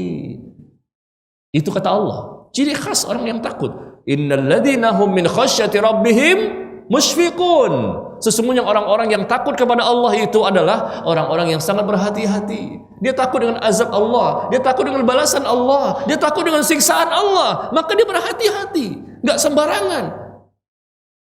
Bagaimana menjalani kehidupan ini? Yang halal jelas, yang haram jelas. Tengah-tengah ada yang subhat. Wah, ini jangan-jangan bisa, ini termasuk yang haram. Saya nggak mau. Saya ambil yang jelas-jelas aja deh. Ya. Ini ilmu yang begitu, yang benar, jelas. Ilmu yang nggak jelas, dan saya nggak mau. Saya ambil mau ilmu yang jelas saja. Selalu berhati-hati. Seperti perumpamaan yang dikatakan oleh Umar bin Khattab radhiyallahu an. Apa itu orang bertakwa? Orang bertakwa itu orang yang berhati-hati ketika mereka berjalan di atas bebatuan yang tajam. Batu-batu yang tajam tuh bisa nggak antum berlari? Batu-batu antum jalan di situ, batunya tajam-tajam, bisa nggak berlari? Nggak mungkin. Otomatis pelan-pelan. Jangan sampai keinjak yang tajamnya. Itu berhati-hati. Itulah namanya orang bertakwa. Mereka berhati-hati dalam mengarungi kehidupan di dunia ini. Kenapa? Karena orang bertakwa itu orang yang takut kepada Allah. Nggak ada cerita itu. Nggak ada cerita orang bertakwa itu orang yang nggak takut. Nggak ada, nggak mungkin. Orang bertakwa itu benar imannya, benar ilmunya, benar amalnya, dan mereka memiliki rasa takut yang luar biasa kepada Allah. Itu orang bertakwa. Jadi ketika Allah katakan orang yang memiliki rasa takut itu adalah orang yang berhati-hati. Apakah kita termasuk? Apakah kita sembarangan aja? Pokoknya ngaji di mana aja, yang penting ngaji. Berarti nggak berhati-hati, nggak termasuk orang yang takut. Orang yang takut tuh selalu selektif, dia ketat. Kamu ini terlalu selektif. Iya, setiap muslim dan muslimah harus selektif, nggak boleh sembarangan. Makan aja nggak boleh sembarangan. Antum mau makan duren, dibuka dulu atau langsung? Langsung dimakan apa dibuka dulu? Kita nggak harus hati-hati kan, nggak mungkin langsung makan, wah tajam begini. Ya, ketika dibuka pun dilihat juga mana ini benar apa enggak, ya baik atau tidak, ada sesuatu atau tidak pada makanan tersebut. Hati-hati pada makanan, jam kita hati-hati. Apalagi yang tua-tua sudah punya penyakit, ya pantangan ini, kena kolesterol, kena diabetes, kena jantung, kena tegangan apa tuh? Tegangan apa? Darah tinggi dan lain-lain. Selalu berhati-hati, jangan sampai salah makan. Salah makan, masuk lagi ke dokter. Salah minum, kena lagi. Berhati-hati dalam makan dan minum, berhati-hati. Jangan sampai kena penyakit jasmani. Tapi kenapa nggak berhati-hati agar tidak terkena penyakit rohani? Hati kita itu lebih kita perhatikan sebetulnya, bukan hanya jasad. Penyakit jasad itu mudah, ringan. Demi Allah, bukan kita minta. Tapi maksud saya, semua penyakit jasad kita yang Allah takdirkan itu semuanya ringan. Kenapa? Karena ternyata membuat kita gembira. Ada hikmah di balik itu. Allah gugurkan dosa, Allah angkat derajat, Allah berikan pahala, ya. Allah jauhkan kita dari neraka, Allah masukkan kita dalam surga. Banyak manfaat dari penyakit seseorang yang dia derita. Tapi kalau penyakitnya di hati, apa manfaatnya? Nggak ada. Kenapa kita lebih mementingkan penyakit jasmani? Yang kita perhatikan, yang kita pedulikan, kita seriuskan, kita jaga, selektif betul-betul, makan minum dijaga, tidur pun dijaga, berapa jam ini. Tapi masalah hati, kita kurang peduli. Orang yang takut kepada Allah itulah hasil dari ilmu yang bermanfaat. Takutnya kepada Allah, dia akan selalu lakukan dengan sungguh-sungguh, itu bukti. Yang kedua tadi kata Allah di surah Al-Mu'minun, bukti dia takut kepada Allah, dia berhati-hati. Jangan sampai hatinya bisa terkotori oleh maksiat hati. Qalbun salim, itu yang diinginkan, itu yang dicapai. Bahkan Nabi Ibrahim pun alaihissalam minta kepada Allah. Nabi ini udah sekaliber Khalilur Rahman, minta kepada Allah, wala tuhzini yauma yub'atsun yauma la yanfa'u malu wala banun illa man atallaha biqalbin salim. Ya Allah, jangan engkau hinakan aku ya Allah pada hari mereka dibangkitkan nanti di padang mahsyar, di mana hari itu tidak bermanfaat yang namanya harta dan anak-anak, kecuali mereka yang menghadap engkau dengan hati yang bersih. qalbun salim. Perhatikan itu. Semakin takut kepada Allah, semakin takut kepada Allah, hasilnya kelihatan. Kenapa bisa takut? Karena ada ilmu. Ilmu itu yang benar menghasilkan rasa takut. Rasa takut menghasilkan sikap kehati-hatian. Rasa takut menghasilkan sikap sungguh-sungguh. Nah, ini hasil dari rasa takut. Sungguh-sungguh dan semakin hati-hati. Dan yang ketiga, rasa takut pun akan mengakibatkan dia semakin takut kalau amal tidak diterima. Kalau orang yang kurang rasa takutnya kepada Allah, maka dia kurang berhati-hati. Ngaji di mana aja, pokoknya ngaji. Ya, siapapun narasumbernya, nggak boleh. Kalau mereka mengajarkan yang salah, gimana? Kalau mereka manhajnya nggak jelas, bagaimana? Harus jelas. Ini masalah sesuatu yang prinsip. Jangan sampai salah jalan. Hidup cuma sekali. Sampai di akhirat baru menyesal. Ternyata saya salah. Niatnya ada, semangatnya ada, tekadnya salah ada. Tekad, niat, semangat ada, tapi ternyata salah jalan. Karena dia tidak berhati-hati ya dalam berusaha untuk mencari kebenaran. Jadi tadi sekali lagi saya ulangi ya, saya selalu mengulang-ulangi. Kenapa? Supaya lebih mudah dipahami. Jadi yang keenam ini indikasi keenam seseorang yang dikatakan benar ilmu yang didapatkan menghasilkan keberkahan dan manfaat, yaitu mereka akan semakin tumbuh rasa takut kepada Allah. Dan rasa takut kepada Allah itu akan terbukti, terlihat pada diri seseorang, yaitu mereka akan lebih bersungguh-sungguh, ya, berserius sekali. Masalah akhirat serius, nggak main-main. Masalah dunia saja keserius, kenapa masalah akhirat tidak? Serius dia, nggak main-main. Dan dia sungguh-sungguh, kemudian dia berhati-hati. Innal ladzina hum min khasyati rabbihim musyfiqun, kata Allah. Yang ketiga, yaitu orang ini apa? Takut kalau amalnya tidak diterima. Itu ada pada orang yang takut kepada Allah. Ketika mereka sudah takut kepada Allah, lalu mereka pun takut kalau amalnya nggak diterima. Itu ciri khas orang yang takut. Kenapa bisa begitu? Karena dia ilmunya bermanfaat. Karena ilmunya berkah. Timbul rasa takut. Takut ini menghasilkan takut kalau amal nggak diterima.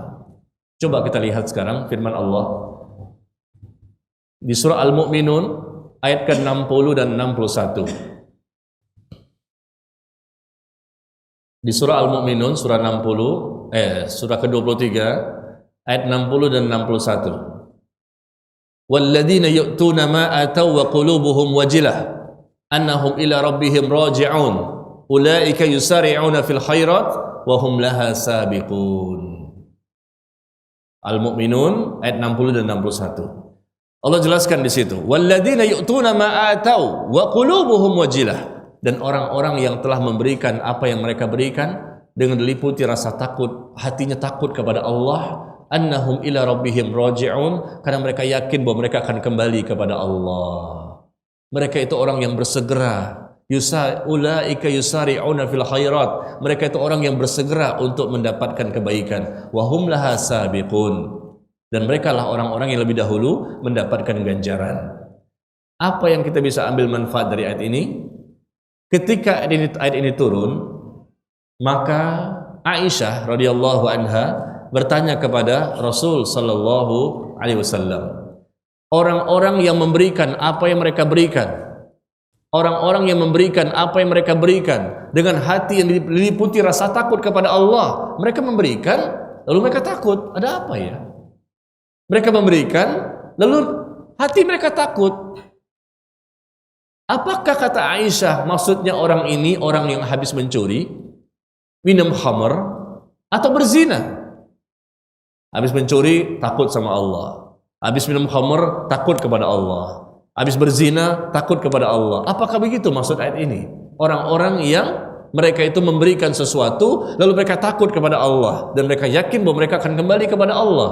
Kata Nabi alaihissalatu wassalam, la ya bintas Siddiq, bukan itu maksudnya wahai putri Abu Bakar As-Siddiq. Bukan itu, bukan orang yang habis mencuri, habis minum khamr, habis berbuat zina. Bukan itu maksudnya. Ayat ini maksudnya adalah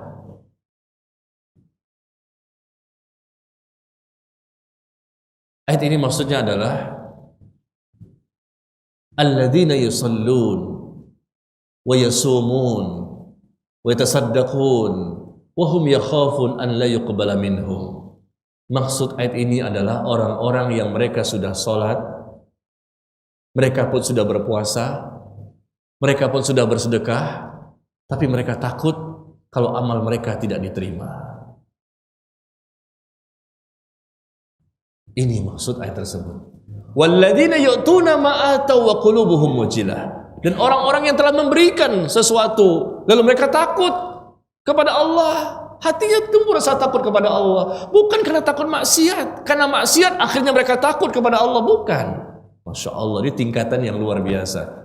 Bukan karena maksiat dan dosa akhirnya mereka takut kepada Allah, tapi Nabi mengatakan alladzina yusallun wa yasumun wa yatasaddaqun wa hum yakhafun an la yuqbala minhum. Mereka itu orang-orang yang sholat, selalu mendirikan sholat. Mereka selalu berpuasa, yang wajib maupun yang sunnah. Dan mereka pun selalu bersedekah. Lalu mereka takut kepada Allah kalau amal tersebut tidak diterima oleh Allah. Itu ciri khas orang yang takut. Jadi ilmu bermanfaat dan berkah menumbuhkan rasa takut. Rasa takut kelihatan dalam aplikasinya. Dia sudah beribadah, banyak amal, banyak kebaikan, tapi takut kalau amal itu gak diterima. Itu berarti ilmunya semakin berkah dan bermanfaat. Demikian ikhwan dan akhwat sekalian. Satu hal yang terakhir, maaf, afwan, yang perlu saya sampaikan.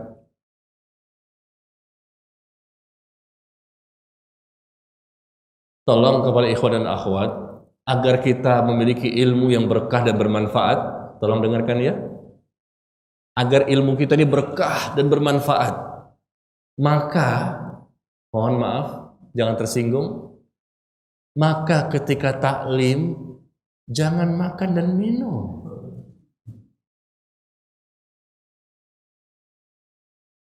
Jangan makan dan minum. Kalau kita ingin berkah ilmu, berkah bermanfaat, bisa kita pahami, mudah kita pelajari, mudah kita amalkan, kita serius.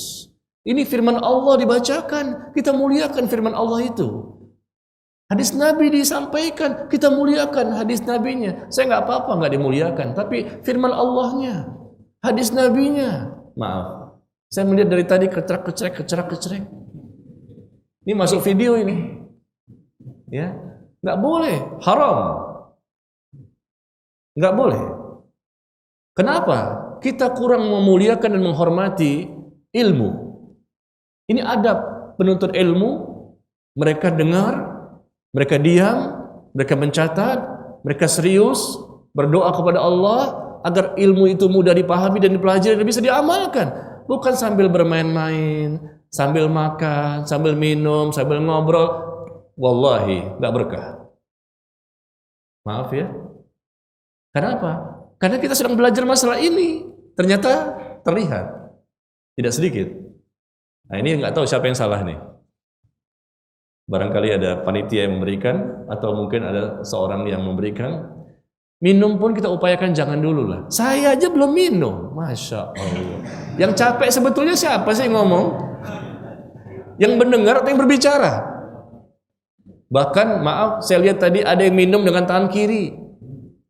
Minum tuh tangan kanan. Karena Rasul mengatakan, bacalah bismillah, makan dan minum dengan tangan kananmu. Karena setan itu makan dan minum dengan tangan kiri. Berarti kalau tadi sedang makan dan minum tangan kiri, namanya, bukan saya ngomong. Ada terlihat di sini. Kalau ibu-ibu nggak terlihat lah, tapi ikhwan terlihat ya. Mohon maaf. Adanya kue, adanya minuman aqua, adanya apa tuh? Permen, nggak boleh. Dia edarkan. Selama kita sedang belajar. Itu nanti belakangan. Kita hormati. Ini majelis ilmu. Majelisnya di mana kita sedang membacakan Al-Quran dan Sunnah. Benar nih ya? Benar nggak nih? Mohon maaf ini, jangan tersinggung ya. Saya menyampaikan kebenaran, jangan sampai. Ibu-ibu mungkin ada juga, kita nggak lihat. Tapi ini untuk semuanya. Dimanapun kita belajar, dimanapun kita hadir, maka tidak boleh ada makanan dan minuman atau permen. Ini permen sering, apalagi di kajian ibu-ibu. Kadang-kadang suka muter-muter tuh. Saya suka tegur, Bu, permennya taruh. Lagi makan, keluarkan. Kenapa? Takutnya ilmu yang ibu sedang dengar nggak berkah. Orang yang betul-betul belajar, lihat di zaman dulu ataupun di zaman sekarang yang betul-betul tahu adab penuntut ilmu, makanya mereka tuh mudah memahami. Apapun ilmunya, mereka mudah mengamalkan. Nah, ternyata baru saja kita belajari, baru 6, tambahin lagi 7. 7 tambah tadi, nggak boleh makan permen. Tambahin 7. Indikasi orang yang ilmunya berkah bermanfaat adalah tidak makan. Dia tahu adab etika selama menuntut ilmu. Setelah selesai silahkanlah, mau nambah 2 kali juga silahkan. Tapi ketika sedang, maka jangan. Ya, berarti apa? Kita khawatir dalam pandangan Allah orang ini dianggapnya nggak serius dalam mengagungkan, memuliakan, meninggikan dan membesarkan firman Allah yang dibacakan. Bahkan Allah mengatakan innamal mu'minuna alladzina idza dzukirallah wajilat qulubuhum. Sesungguhnya orang-orang yang beriman itu, iman mukmin yang sejati, apabila dibacakan ayat Allah bergetar hatinya. Dibacakan firman Allah bertambah imannya. Ini mau dibacakan apapun disebut nama Allah tetap kecerak. Apa ini? Kurang penghargaan akan firman Allah. Kurang memuliakan akan hadis Rasulullah. Nah, insya Allah jangan marah ya. Ini yang pertama dan terakhir. Insya Allah nanti pertemuan yang akan datang siapapun ustadznya udah nggak ada lagi. Siap? Siap. Ya, pokoknya saya jangan dimarahi. Pak Ustadz ngomongnya kayak gitu sih. Ya udah, Pak Ustadz pertama dan terakhir. Ya, kok saya aja kena. Sayanya pertama dan terakhir. Maksud saya ibu-ibu sama bapak-bapak. Ikhwan dan akhwat pertama dan terakhir. Maksudnya jangan lagi berbuat seperti itu ya. Ya semoga Allah memperkuat iman kita. Baik, kita lanjutkan dengan sesi tanya jawab. Sudah hampir jam 2. Kita akan coba menjawab beberapa pertanyaan yang disampaikan kepada saya.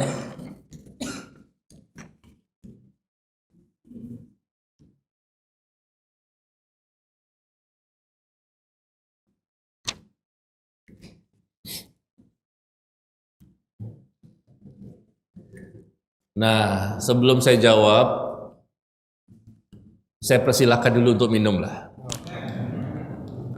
Ya, silakan minum sebentar ya. Kita kasih waktu sebentar. Karena kelihatannya yang mendengar ini capek ya. Maka saya juga ngikut-ngikut juga. Nah, silakan minum dulu sebentar. Karena dari tadi pandangan matanya ke Aqua terus, bukan ke saya.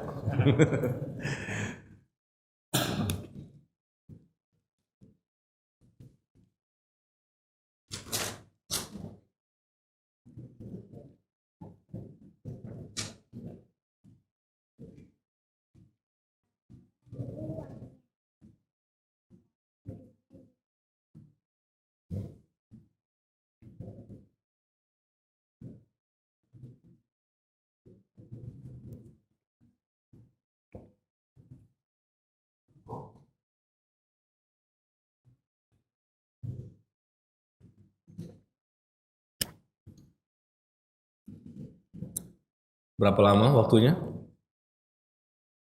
Untuk kita berikan break dulu sampai asar.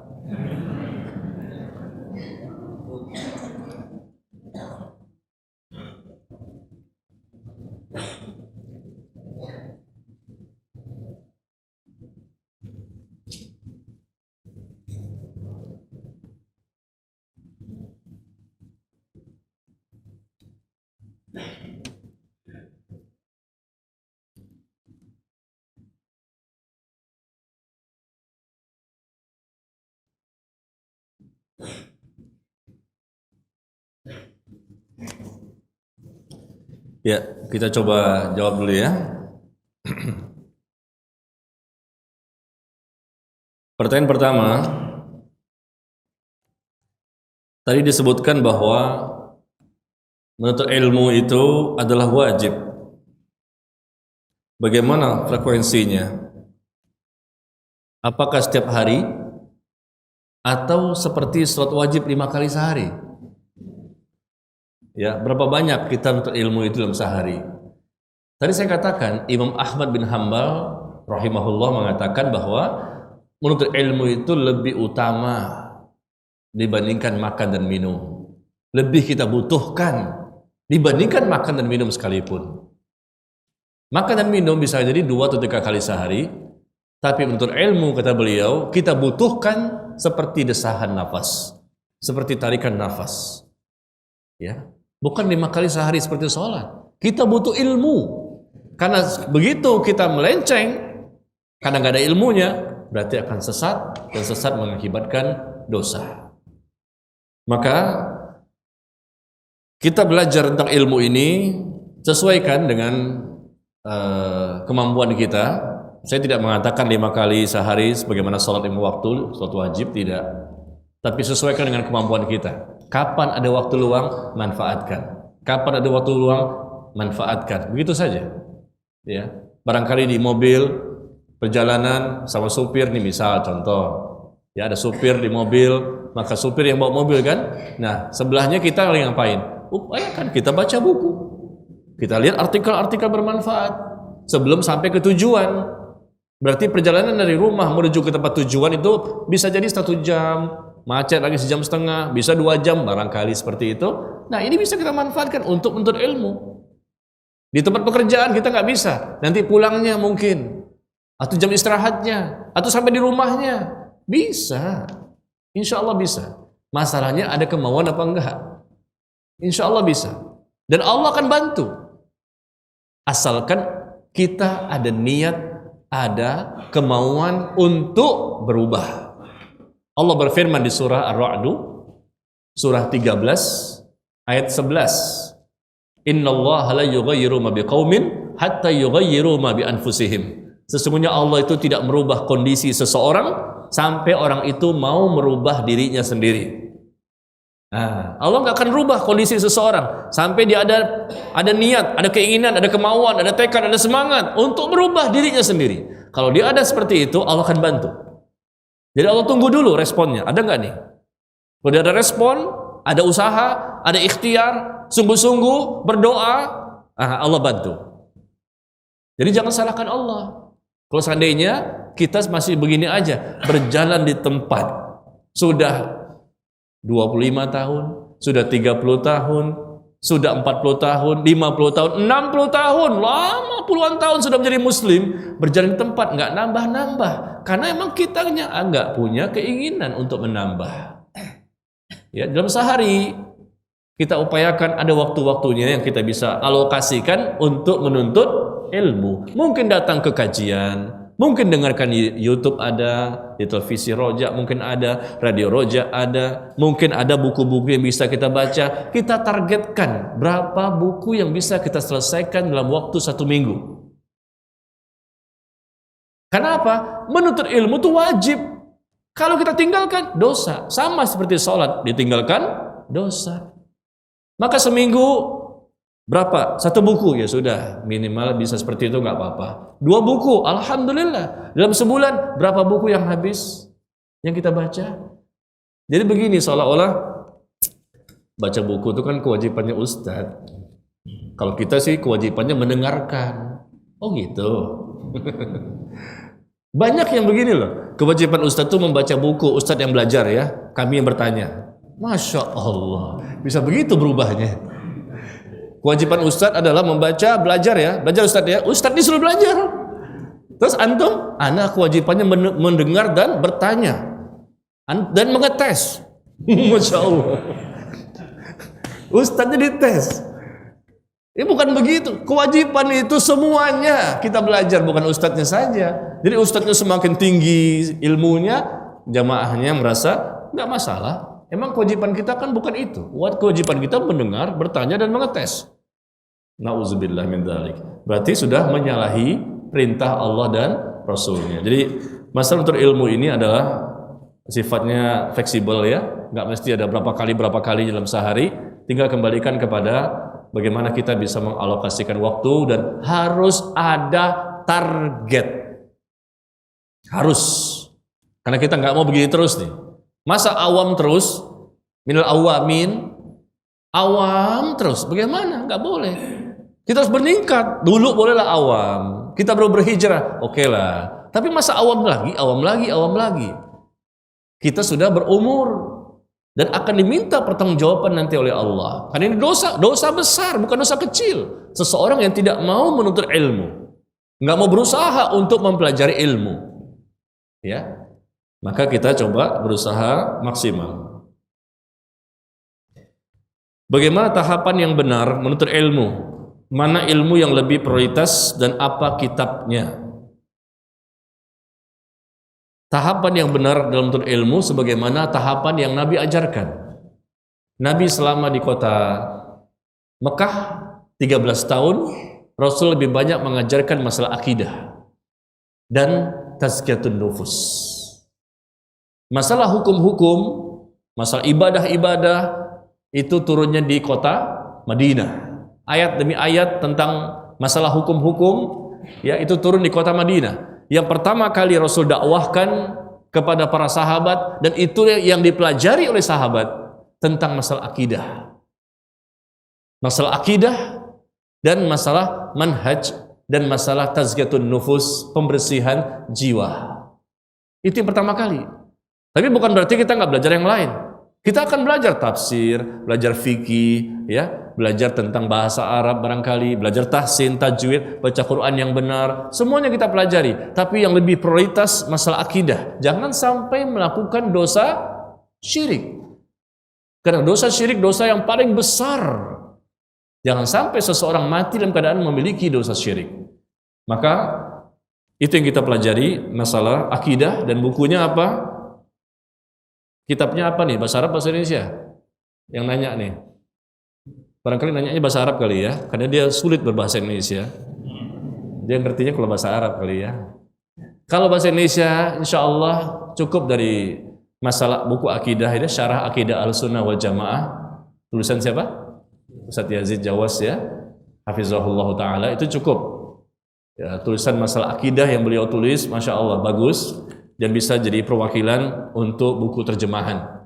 Ya. Adapun buku tentang manhaj, ternyata beliau pun juga menulis dan bukunya juga bagus itu sebagai perwakilan mulia dengan manhaj salaf. Itu bagus. Artinya buku itu banyak, tapi saya melihat buku ini yang lebih baik secara buku terjemahan ya. Buku beliau karena beliau merangkumkan dari berbagai buku sehingga akhirnya buku itulah yang lebih lengkap penjelasannya. Jadi mulia dengan manhaj salaf tentang manhaj buku ini. Kalau buku akidah, Syarah Akidah Ahlussunnah wal Jamaah, sama penulisnya Ustadz Yazid Jawas Hafizahullah Ta'ala. Adapun masalah tazkiyatun nufus, ya itu banyak juga yang menulis. Mungkin salah satunya adalah tulisan Dr.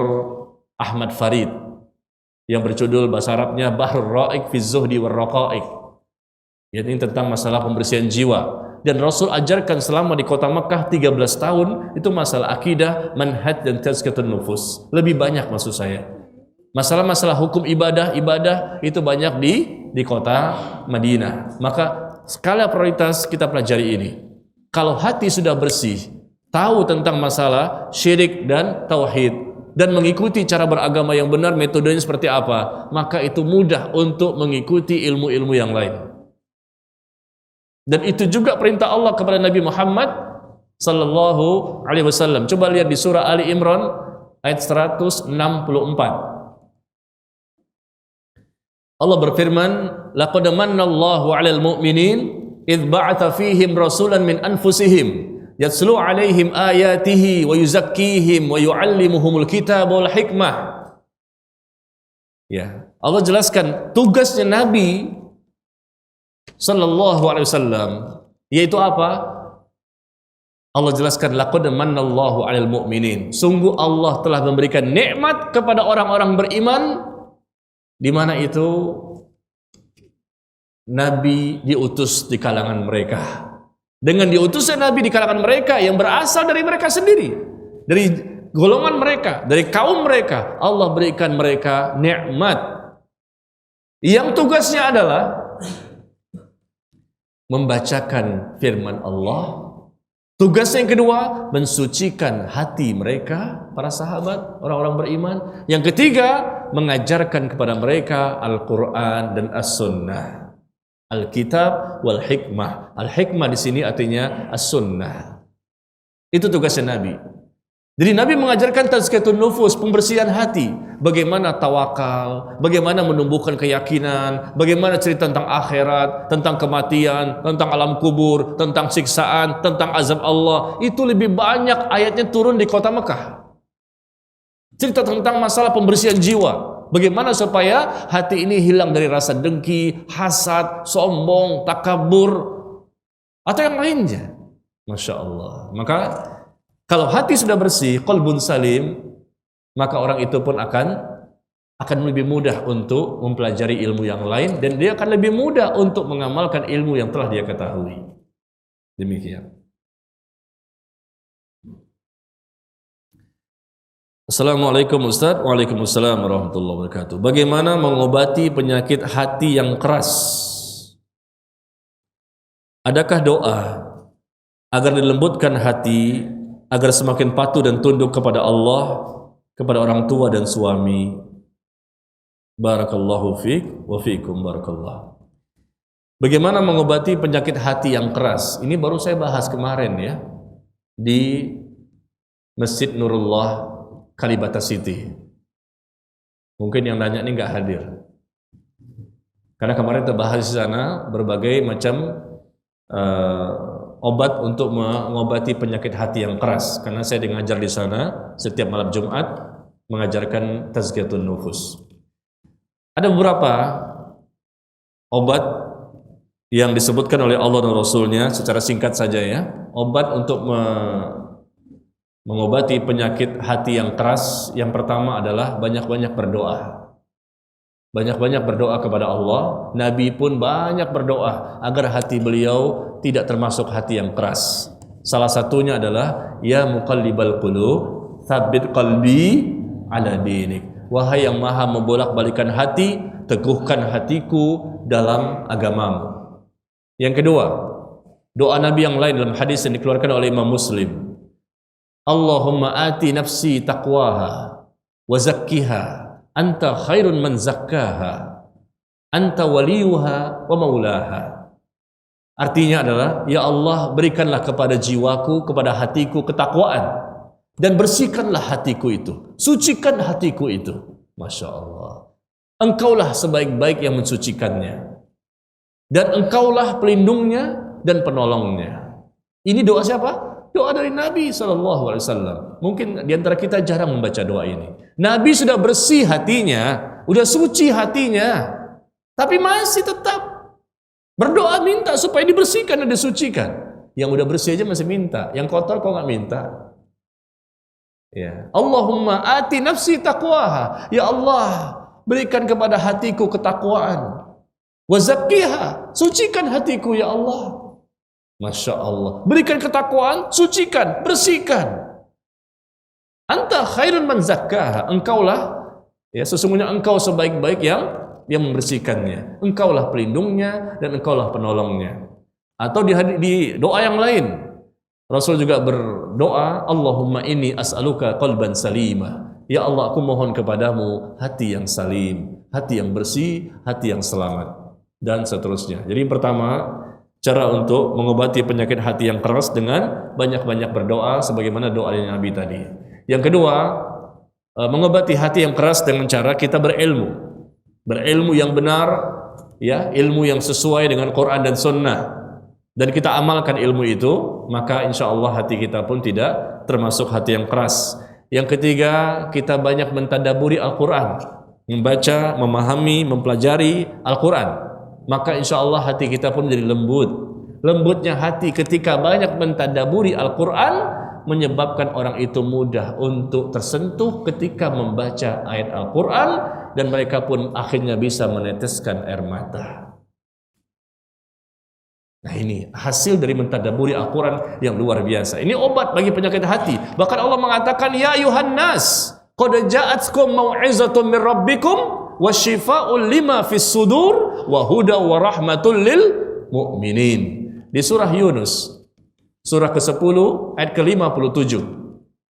Allah berfirman, ya surah 10 ayat 57, Allah berfirman, wahai manusia, telah datang kepada kalian peringatan, pelajaran dari Rabb kalian dan obat bagi penyakit yang ada di dalam hati.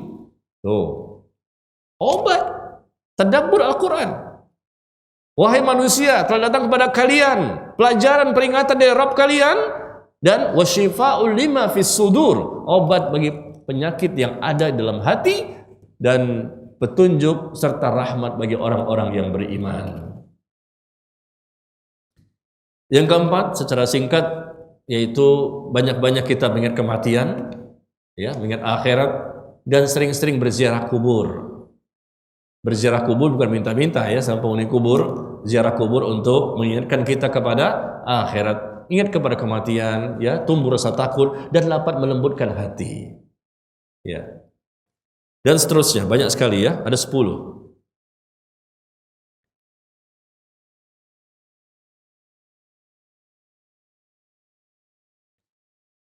Ustadz, kita sebagai muslim dilarang untuk merayakan tahun baru. Tetapi banyak himbauan pemerintah di daerah-daerah untuk melakukan zikir bersama.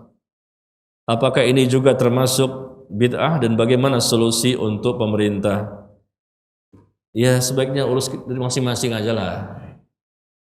Kita pemerintah ini urusan orang lain, dia punya link untuk menasihati mereka. Yang penting ku anfusakum wa ahlikum naro. Jaga diri kita dulu lah. Diri kita aja masih berantakan, mau ngurusin pemerintah lagi. Istri kita aja masih belum berjilbab. Ada di sini? Nauzubillah, musibah. Ya, kalaupun berjilbab dengan pakaian tutup aurat tapi ketat atau transparan, tipis dan seterusnya. Maka jaga, kita fokuskan dulu, jaga diri kita dan keluarga kita dari api neraka. Adapun masalah pemerintah, memang mereka juga manusia, bukan malaikat. Pastilah ada kesalahan-kesalahan dalam masalah mengurus pemerintahan atau masalah malah memahami agama yang juga keliru. Maka tugasnya siapa? Bukan tugas kita. Tugas orang-orang tertentu yang punya link, yang punya akses untuk menasihati, mendakwahi mereka dengan cara yang elegan, dengan cara yang lembut, dengan cara yang tidak kasar dan tidak keras. Bukan kita. Kita tahu mungkin mereka salah, ya sudah, kita doakan semoga mereka mendapatkan hidayah. Tapi yang bertugas untuk menasihati mereka bukan kita, karena kita nggak punya link, nggak punya akses, kenal juga agak kagak. Kita juga nggak pernah ketemu mereka. Tapi bagi ustadz yang lain, barangkali ada ahli ilmu yang lain yang punya kesempatan untuk bisa bertemu, nah nasihati. Karena pada dasarnya mereka itu tidak berilmu, maka mereka pun akhirnya seperti itu. Ya sudahlah, nanti ada orang-orang yang kita harapkan bisa mendakwahi mereka, atau paling tidak minimal kita mendoakan mereka, para pemimpin kita, agar mereka dapat hidayah. Kalau mereka benar, benarnya itu banyak dirasakan oleh puluhan dan ratusan juta orang di Indonesia. Tapi kalau kita benar, saya pendapat manfaat cuman di Masjid Al-Hidayah, di Al-Hidayah belakang Bidakara, Pancoran, Jakarta Selatan. Sedikit manfaat kita kalau kita baik nih, kita benar, sedikit orang yang dapat. Tapi kalau mereka yang benar dan baik, Masya Allah dampaknya kemana-mana. Maka doakan pemimpin kita, pemerintah yang memang mungkin bisa jadi suatu waktu mereka mengalami kesalahan, ya karena memang mereka tidak paham. Tapi alhamdulillah sekarang banyak ya para ustadz yang sudah mulai masuk ke pemerintahan. Saya pun termasuk yang juga masuk ke pemerintahan dan masuk juga ke Polda, ya Polda dan Mabes Polri pun saya mengajar juga di sana. Ya mudah-mudahan doakan ya, semoga kita bisa menjadi sebab datangnya hidayah kepada mereka sehingga mereka mengenal sunnah Nabi Sallallahu Alaihi Wasallam. Ya tentunya kita tidak boleh mengikuti ya ajakan himbauan ini atau himbauan yang lain yang memang kalau itu jelas keliru secara syariat. Kemudian kiat untuk selalu qanaah bagaimana Ustadz, dan terkadang tidak ikhlas dalam menuntut ilmu.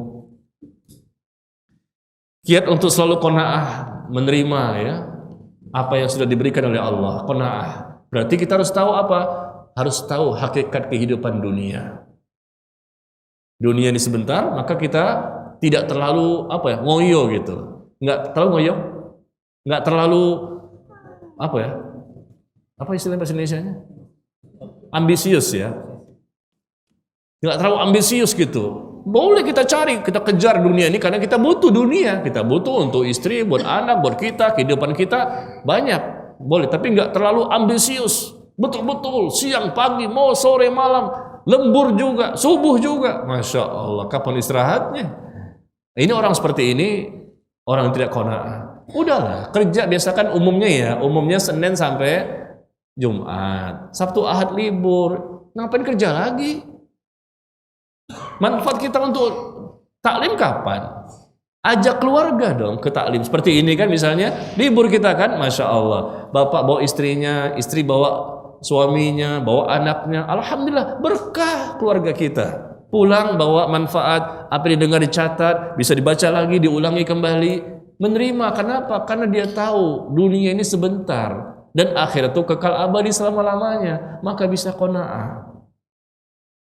Tapi kalau seseorang yang ambisius, terlalu cinta dunia, maka sulit dia untuk qanaah. Maka untuk ini kita harus tahu hakikat kehidupan dunia yang sebentar dan akan kita tinggalkan semuanya. Kalau sudah masuk ke alam kubur, apa yang kita bawa? Apa? Iman dan amal soleh. Semua harta tinggal, istri suami tinggal, anak tinggal, rumah, mobil mewah, semua tinggal. Harganya meskipun Lamborghini, Lamborghini, semua ditinggalkan. Ya, yang begini maupun begitu kan, Lamborghini maupun Lamborghini, semua ditinggalkan. Apa masuk ke kuburan? Kagak. Semua ditinggalkan. Di sana ada malaikat mungkar dan nakir yang akan bertanya kepada kita, "Man rabbuka?" Siapa Tuhanmu? Siapa nabimu? Apa agamamu? Yang bisa menjawab iman dan amal soleh. Ya. Dan terkadang tidak ikhlas. Ya, untuk menuju keikhlasan ini perlu ya kita latihan untuk menjadi orang yang ikhlas. Dan ini pertanyaannya pendek, jawabannya panjang. Sekarang jam 2 lewat ya. Untuk menjadi orang yang ikhlas secara singkat ya tentunya tadi saya katakan berdoalah kepada Allah agar kita menjadi orang yang ikhlas, menjadi orang yang istiqomah ya. Ikhlas itu sulit, ya. Istiqomah sulit nggak? Khusyuk, sabar, semua sulit ya, nggak ada yang mudah. Kenapa itu semuanya sulit? Ikhlas sulit, istiqomah sulit, khusyuk sulit, sabar sulit. Yang mudah yang mana? Bukankah ini semua bagian dari ajaran Islam?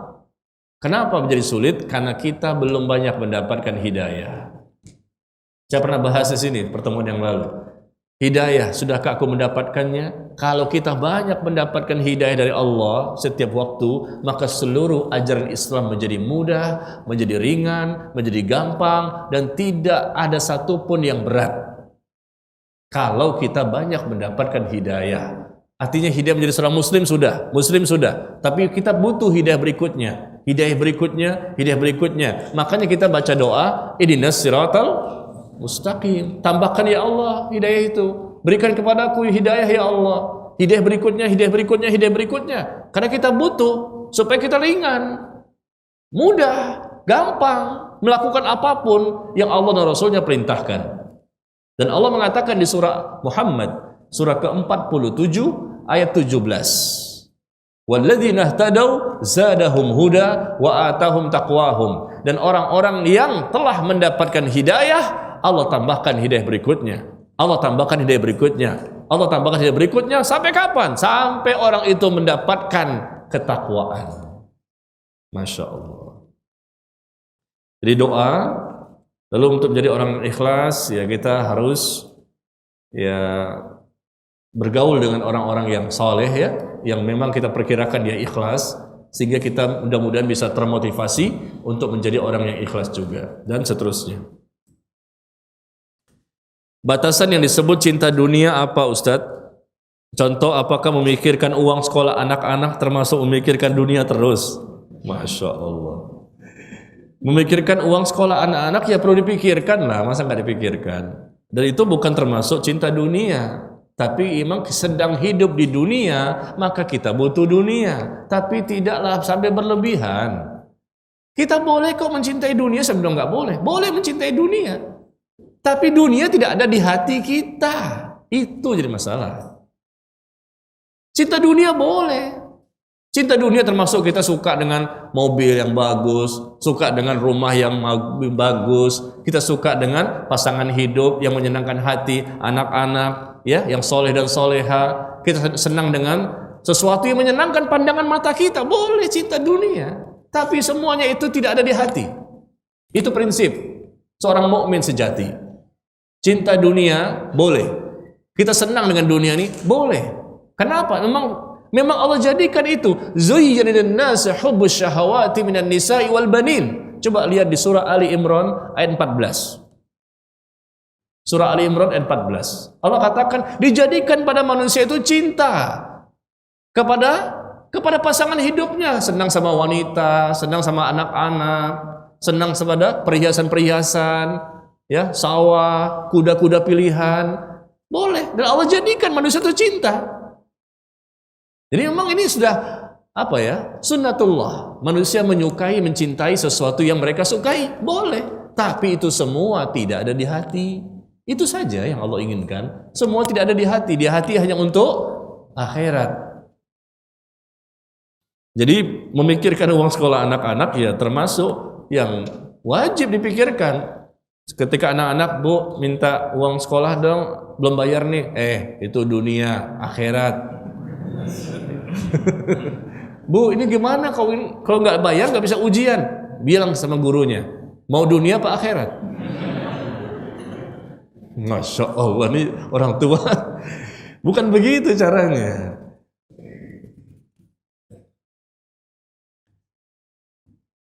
Bagaimana mengetahui ustadz atau ustazah yang ilmunya syar'i sesuai sunnah? Apakah ada daftarnya? Kok daftar ya? Daftar tunggu. Ya, intinya nanti bisa diketahui sendirilah siapa ustadz atau ustazah yang ilmunya syar'i. Artinya mereka-mereka yang betul-betul mengikuti dalil dalam menyampaikan kajian. Itu yang pertama kali patokan kita, siapa yang menyampaikan kajian berdasarkan dalil Quran dan hadis yang sahih. Itu pertama kali. Kalau mereka menyampaikan tanpa dalil, kita meragukan apa yang mereka sampaikan. Yang kedua, kalaupun mereka menyampaikan dalil, maka dalil itu benar nggak cara memahaminya? Bagaimana Rasul memahami ayat tersebut? Bagaimana para sahabat dan para ulama setelahnya memahami ayat tersebut? Bukan sekedar ayat dan hadis, tapi juga butuh kita cara memahami. Karena kalau sekedar ayat dan hadis, kayaknya kaum muslimin semuanya pakailah. Apapun organisasinya, apapun partainya, apapun golongannya, kaum muslimin juga nggak mungkin lah mereka tanpa dalil ya. Bahkan jaringan Islam liberal pun mengatakan ada dalilnya dalam Al-Quran. Semua agama sama. Apa benar? Ada dalil di Quran. Bahkan Ahmadiyah, Mirza Ghulam Ahmad yang sudah mati, mengatakan bahwa ada nabi setelah Nabi Muhammad sallallahu alaihi wasallam. Apa dalilnya? Al-Quran, ayatnya juga. Tapi ayat itu dipahami oleh orang-orang yang sesat dengan apa? Perasaan, dengan logika, dengan selera hawa nafsu, dengan sesuaikan selera masyarakat, kepentingan golongan, kepentingan ini dan itu. Ini salah. Ayat dan hadis, bagaimana cara memahaminya? Lihat bagaimana Rasulullah menafsirkannya. Karena Rasul diutus untuk menjelaskan makna, maksud, tafsir dari Al-Quran. Dari mana kita tahu? Lihat di surah An-Nahl, surah 16 ayat ke-44. Surah 16 ayat ke-44 Allah berfirman, "Wa anzalna ilaika dzikra litubayyana lin-nas ma nuzzila ilaihim wa la'allahum yatafakkarun." Dan kami turunkan Al-Quran kepadamu, wahai Muhammad sallallahu alaihi wasallam, agar engkau menjelaskan. Kami turunkan kepadamu Al-Quran agar engkau menjelaskan apa yang telah diturunkan kepada mereka. Yaitu Al-Quran tadi Rasul jelaskan. Nah, penjelasan Rasulnya adanya di mana sih? Yang menjelaskan maksud-maksud dari ayat Al-Quran adanya di hadis. Makanya kita baca kitab tafsir yang menjelaskan masing-masing ayat, dan itu ada hadis Rasul yang menjelaskannya. Nah, jadi pemahaman ini penting, karena kalau kita hanya kembali kepada dalil saja, sepertinya banyak juga orang berdalil, bahkan pakai ayat lagi. Ayatnya nggak pernah salah, karena ini firman Allah, tapi cara memahaminya disesuaikan dengan macam-macam selera.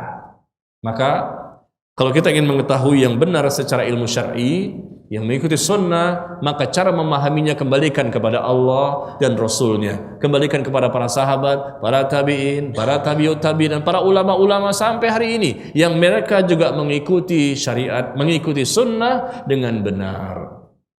Ya. Dan masalah daftarnya nggak bisa sekarang saya kasih tahu.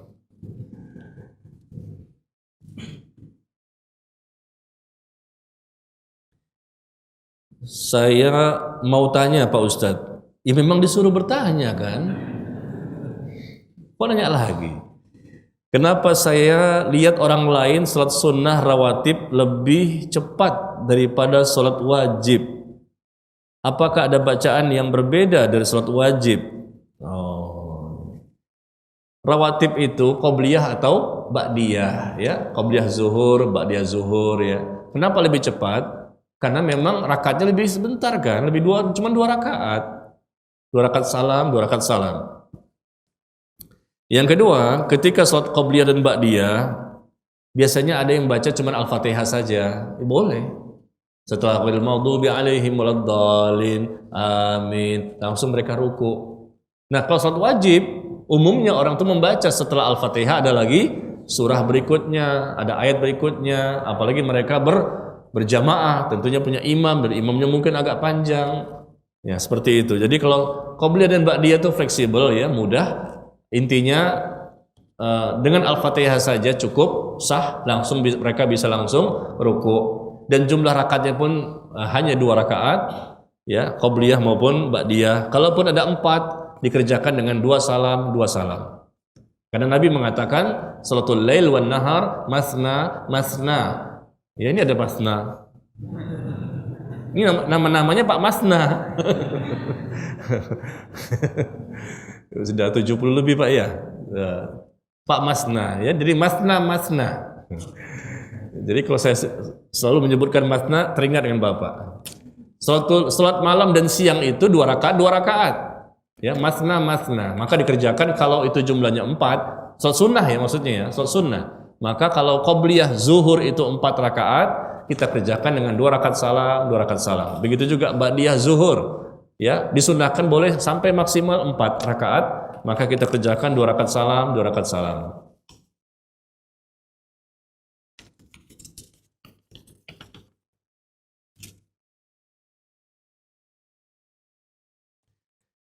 Assalamualaikum Ustaz. Waalaikumsalam warahmatullah. Ilmu yang benar akan membuat rasa takut kepada Allah. Bagaimana jika kita sudah ada perasaan takut, tapi pasangan hidup kita ini masih main-main aja? Siapa nih orangnya nih? Kayaknya ada di sini nih, curhat ini. Mumpung suaminya hadir. Bagaimana jika sudah ada perasaan takut tapi pasangan masih main-main dalam ibadah, tergantung kebutuhan? Kalau diingatkan nggak terima, bagaimana cara menasihatinya? Sekarang saya tanya, siapa orangnya? Siapa suaminya? Biar langsung kita nasihati di sini. Iya, ternyata ini bukanlah suami, ternyata istri mungkin ya. Dah. Pasangan hidup kita adalah orang yang kita cintai, kita sayangi, dan pastilah kita ingin mereka itu dapat menemani kita dalam beribadah kepada Allah, berjalan bersama-sama beriringan, sama-sama bersemangat ya untuk menimba ilmu, sama-sama bersemangat mengamalkan ilmu. Kalau bisa mendakwahkan ilmu, apa yang bisa diberikan kita berikan, dari harta, ya, waktu, tenaga, pikiran, segala macam. Dan subhanallah ternyata ini pasangannya mungkin agak timpang sedikit ya. Mungkin suaminya atau istrinya sudah sampai kemana, satu lagi belum sampai. Kenapa? Yang satu taklim ngaji, yang satu lagi nggak ngaji, sehingga iman mereka pun berbeda satu sama lain. Nah, makanya pasangan tersebut harus dinasihati agar mereka pun juga memiliki semangat yang sama. Makanya ngajinya sama-sama. Ini selalu saya kasih tahu kepada ibu-ibu terutama. Karena yang suka ngaji itu terutama ibu-ibu. Rame, semangat. Karena saya ngajar ibu-ibu tuh di mana-mana banyak para akhwat. Kalau mereka belajar tuh Senin, Rabu, Senin ketemu Senin, 8 hari selama seminggu. Ibu-ibu tuh ngajinya 8 hari selama seminggu. Bayangkan, seminggu 7 hari, ibu-ibu 8 hari.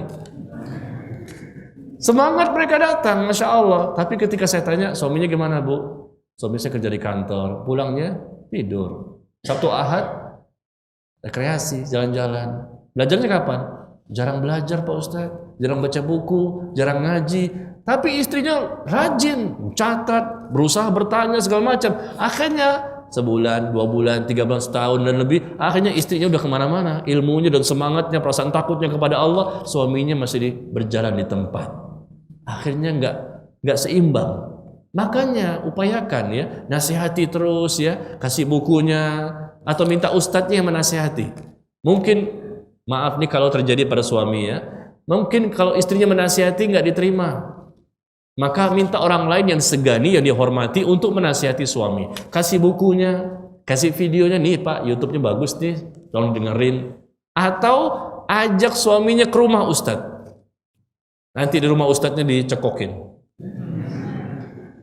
Iya. Ajak suaminya ke rumah ustadznya, nanti di rumah ustadznya akan nasihati langsung suaminya. Ya seperti itu. Karena ini harus dilakukan berbagai macam cara. Doakan terus pasangan hidup kita, karena kita tentu akan menderita kita ini kalau seandainya pasangan hidup kita ternyata tidak sama-sama satu arah dalam memahami dan mempelajari dan mengamalkan Islam. Beda semangatnya, beda rasa takutnya. Bagaimana kita bisa mengamalkan yang Rasul katakan, apabila seorang suami bangun pada malam hari, maka dia pun memercikkan air ke muka istrinya untuk sama-sama tahajud. Begitu juga istri ketika mereka bangun malam hari, dia percikan air ke muka suaminya, suaminya pun bangun sama-sama tahajud. Indah nggak? Nah, kalau nggak bisa dengan percikan, paling tidak ember. Satu ember basah semua tempat tidur, bukannya solusi tapi menimbulkan perang dunia ketiga. Jangan dipraktekin ya, bercanda aja. Ini masalahnya kita udah lama di taklimnya nih. Dari jam 12:30, sekarang 2:30. Udah 2 jam. Ya, jadi kalau serius terus kayaknya udah capek nih yang denger ya. Apalagi yang ngomong. Saya udah dapat ini tadi wanti-wanti Pak Ustadz ya, sekian lama Pak Ustadz sampai asar. Aduh, sami'na wa ata'na. Udah kalian 2 jam ini. Asar jam berapa? 3:30 ya. 1 jam lagi berjatah saya. Aduh. Ini mampu bertahan nggak jamaahnya nih? Yang nggak mampu saya apa jamaahnya? Apalagi sampai pada asar ada lagi ustadznya ya. Pada maghrib ada lagi. Masya Allah, luar biasa. Bisa bertahan nggak nih? Iya. Iya, semoga Allah kuatkan iman dan fisik kita, ilmu kita ya, iman kita. Untung ustadznya 3 orang, zuhur sampai maghrib. Coba kalau sendirian, besoknya sakit ya. Pertanyaan, apakah bila kita tidak sempat mengikuti kajian di majelis taklim, dibolehkan hanya mendengar dari radio atau TV kajian saja?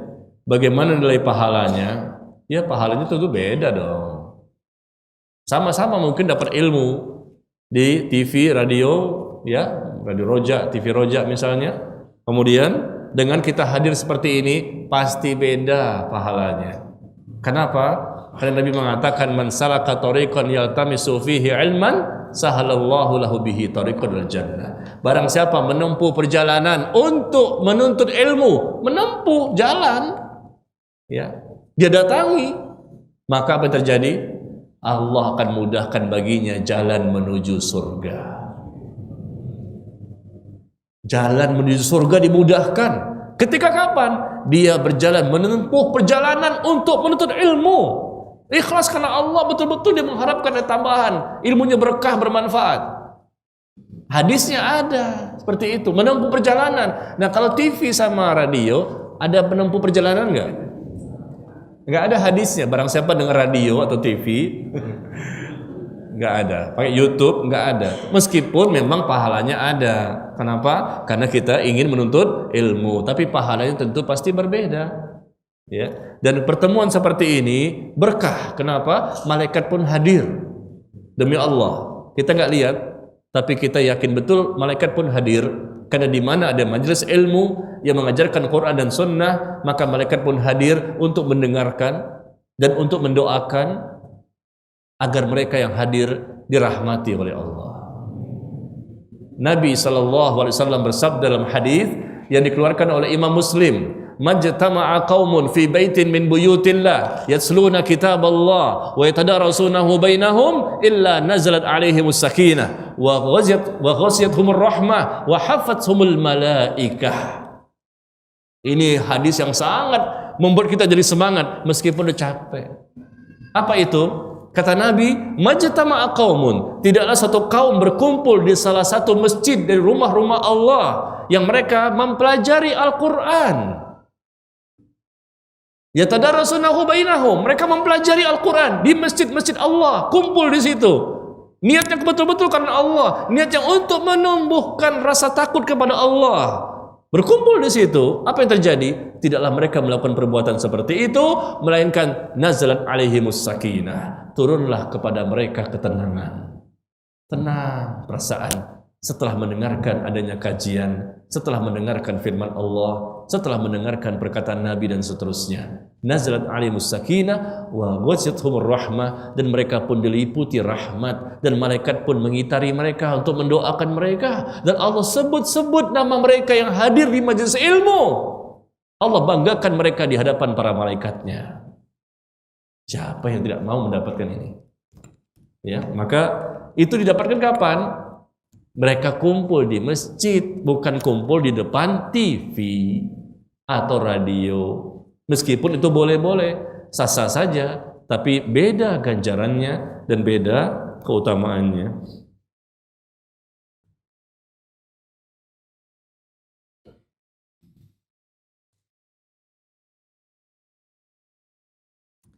Apakah doa sahabat yaitu Ukasyah sahih dan kuat untuk diamalkan agar kita bisa masuk dalam 70.000 orang yang masuk surga? Seperti apa doanya? Doanya Ukasyah seperti apa? Siapa yang nanya nih? Siapa yang nanya? Apakah doa sahabat yaitu Ukasyah sahih dan kuat untuk diamalkan agar kita bisa masuk dalam 70.000 orang yang masuk surga? Doanya seperti apa? Saya baru dengar ada doanya sahabat yang bernama Ukasyah agar bisa masuk surga, ya, termasuk yang 70.000 orang masuk surga tanpa hisab, tanpa diazab.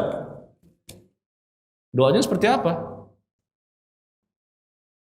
Setahu saya tidak ada ya doanya secara khusus dari sahabat Ukasyah.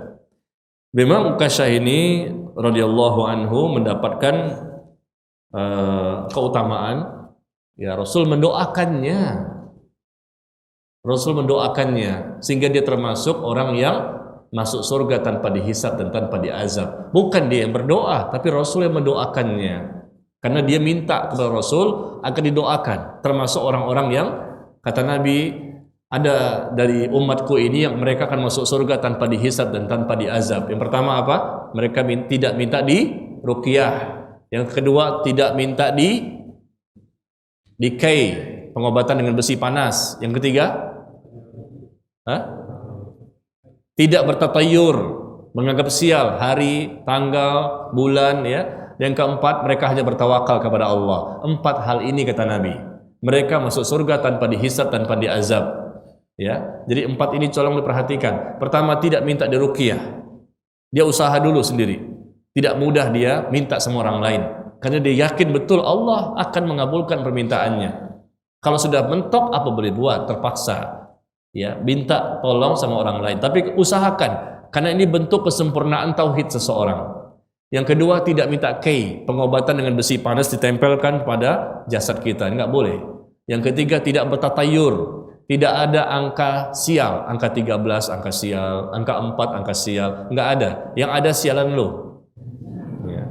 Angka sial tidak ada, bulan sial tidak ada, ya. Hari sial tidak ada, semua tidak ada. Semuanya baik. Semuanya adalah ciptaan Allah, dan sebaik-baik hari adalah hari Jumat.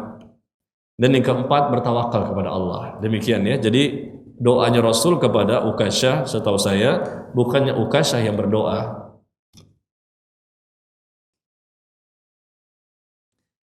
Ustadz, terkait sholat harus rapatkan shaf. Kadang saking rapatnya gerakan sholat kita jadi nggak sempurna karena kadang kejepit. Kadang kejepit atau terlalu rapat. Ini bagaimana Ustadz? Sholatnya bermasalahkah? Ya. Ya biasa saja sebetulnya. Tumit ketemu tumit, pundak ketemu pundak, udah. Jangan diinjak. Ya, jangan diinjak kaki kita, kaki saudara kita. Ya, kemudian kita rapatkan dan luruskan shaf, itu merupakan kewajiban ya, bukan sunnah. Wajib, bukan sunnah. Rapat dan lurusnya shaf. Imam juga memperingatkan, selalu mengingatkan, karena Nabi selalu mengatakan sawu sufufakum, luruskan dan rapatkan. Man wasala saffan wasalahullah, wa man qata'a saffan qata'ahullah, kata Nabi. Barang siapa menyambung shaf, Allah pun akan menyambungkannya. Rahmat yang Allah berikan. Dan barang siapa memutuskan shaf, Allah pun akan memutuskannya. Kata para ulama, Allah akan putuskan rahmatnya. Maka apa? Jadi wajib. Berbahaya ini.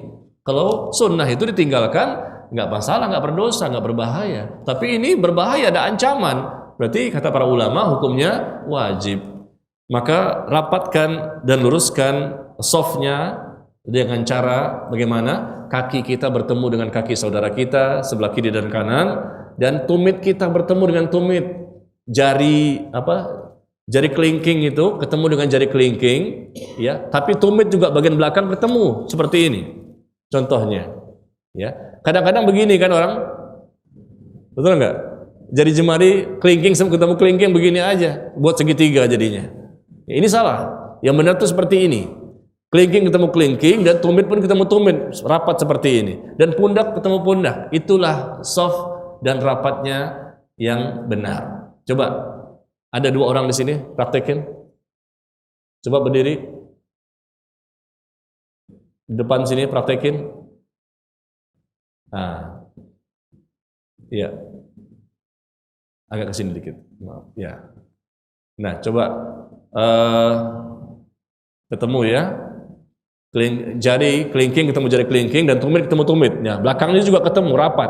Pundaknya ketemu pundak. Coba sedekap. Nah, insya Allah seperti ini tidak menyakitkan. Dan cara seperti ini, insya Allah sangat bermanfaat. Pertama jelas mengikuti sunnah, mengikuti syariat, dan akan lebih menguatkan hati untuk bisa mendapatkan kekhusyuan. Dan setan pun akan sulit untuk menggoda. Insya Allah. Jadi jari kelingking ketemu jari kelingking, kemudian tumit. Jangan lupa ya, tumit ketemu tumit. Tahu kan tumitnya bagian belakang? Ini kadang-kadang orang hanya bagian jarinya saja, kelingkingnya. Apalagi kelingkingnya ada kukunya, sakit. Ada kuku panjang, aduh, kena geser bisa luka. Padahal ini inginkan bukan hanya jari, kelingking, kaki, tapi juga bagian belakang ini juga bertemu seperti ini. Nah, pundak ketemu pundak. Demikian. Jazakumullah khairan. Kalau misalnya kita sakit begitu, bolehkah kita mengalah dulu? Kenapa mundur? Kejadian di sini sering. Jadi sudah sempit, kita ngalah.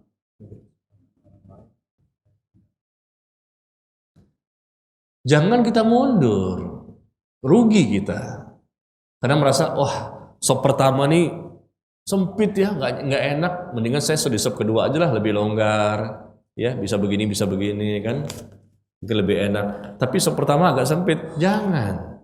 Saf pertama itu saf yang paling utama. Allah dan malaikat berselawat kepada orang yang berada di saf yang pertama. Innallaha wa malaikatahu yusholluna ala sufufil awwal. Allah dan malaikat itu berselawat kepada orang yang berada di saf yang pertama.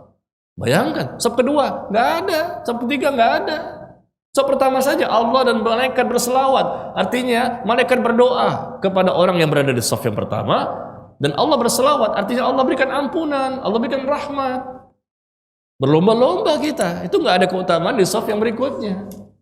Yang itu pertama. Yang kedua, hadis yang lain, Rasul bersabda, "Lau ya'lamun nas ma fin nida wa safil awal, thumma lam yajidu illa yastahimu lastahamu alaihi."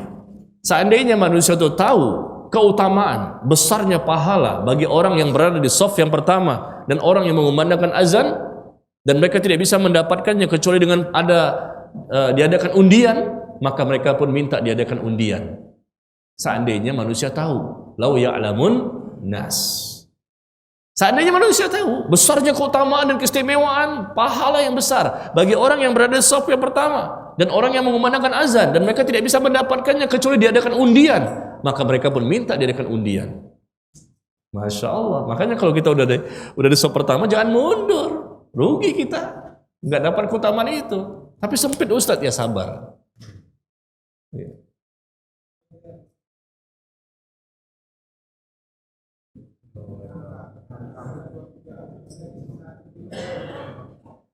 Kalau kaki kita terlalu lebar ya, agak mengangkang gitu, itu juga nggak bagus sebetulnya. Karena orang sebelah itu nggak mau. Kita ajak untuk rapat, dia jauhin lagi. Kita rapat, jauhin lagi. Ya, jadi menari-nari gitu. Jadi sebab salah, kita pegang tangannya, lakum dinukum waliyadin. Berat ini, udah pakai lakum dinukum waliyadin, udah berat itu.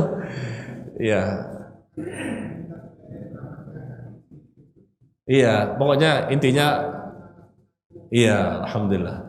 Intinya kita ajak dulu dia merapat. Ayo Pak, mari maaf, ini kan kita diperintahkan seperti ini. Imam juga memerintahkan. Imam jangan takbir dulu.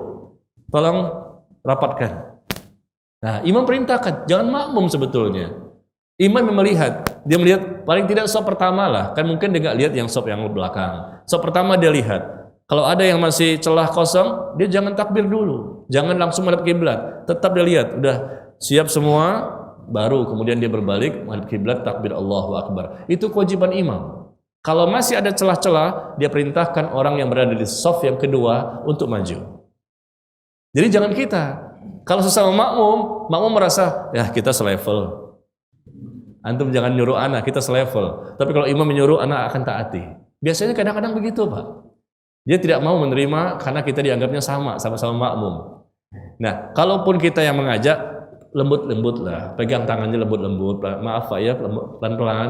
Nah, kita agak geser ke sini. Oh, saya nggak mau. Kan kita bagus kalau merapat kan. Oh, saya nggak mau. Ya sudah, kalau gitu kita minta orang di saf kedua untuk maju, untuk menutupi yang mengakibatkan akhirnya agak sedikit rapat, jadi kita nggak kurang nyaman. Tapi inilah lebih baik begitu daripada nanti ada celah yang kosong, yang nggak boleh kan. Dan kita pun tidak boleh mengangkang terlalu besar, berbahaya nanti ketika ruku.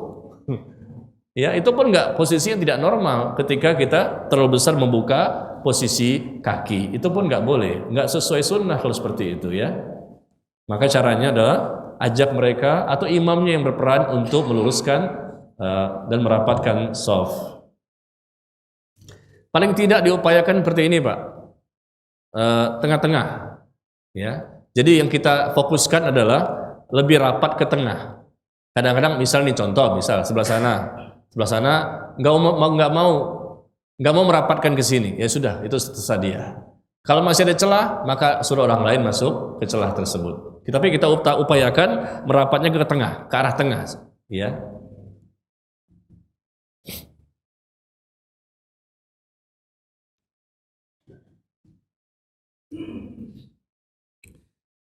Dalam surat Yusuf ayat 100 dikisahkan setelah Nabi Yusuf menaikkan kedua orang tuanya ke singgasana, dan mereka semua yang hadir tunduk bersujud kepada Yusuf. Bukankah kita tidak boleh bersujud kepada selain Allah, Ustaz? Kenapa Nabi Yusuf membiarkan beliau disujudi oleh para manusia? Ya, sebetulnya ini penghormatan ya, bukan sujud dalam rangka ibadah. Sujud terbagi dua. Ada sujud penghormatan, ada sujud ibadah. Ya, sebagaimana contoh adalah iblis yang tidak mau sujud kepada Nabi Adam. Kita lihat bagaimana Allah berfirman dalam Al-Quran, wa idh qulna lil malaikati isjudu li adama fasajadu illa iblis aba wastakbara wa kana minal kafirin. Dan ingatlah ketika kami berfirman, berkata kepada para malaikat, sujudlah kepada Adam, maka semuanya sujud kecuali iblis. Kok iblis nggak mau? Apakah kata iblis, saya tidak mau sujud kepada manusia, saya hanya sujud kepada Allah. Padahal malaikat sujud. Yang memerintahkan siapa? Allah. Sujud di sini bukan ibadah, sujud penghormatan. Kata para ulama, pada syariat nabi-nabi yang dahulu itu boleh. Pada nabi-nabi yang dahulu dikatakan mereka itu boleh untuk sujud, dan mereka itu anggap sebagai suatu kebiasaan dalam bentuk menghormati orang lain. Ini tradisi mereka. Dan mereka pun tahu, sama-sama tahu bahwa ini bukan untuk sujud dalam rangka ibadah. Nah itu.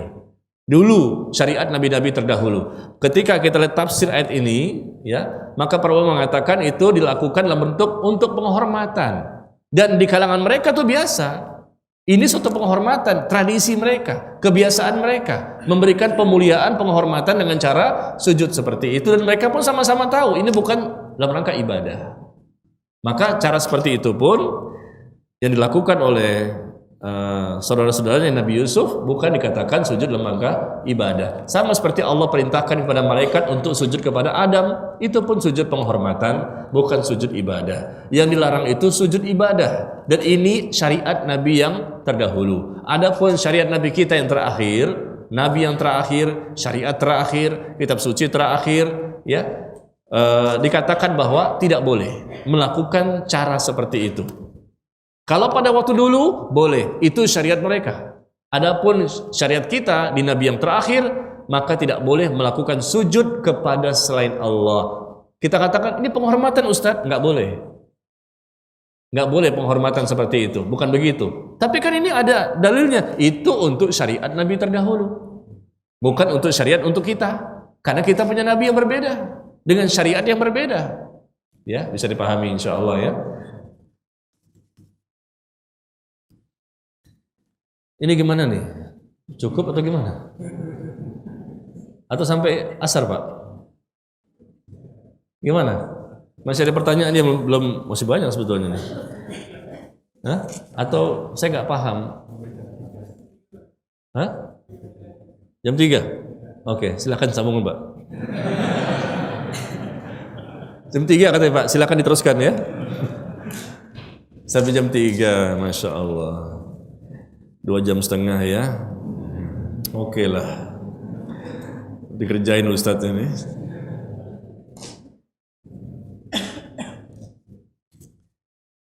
Kita cari yang pendek-pendek aja.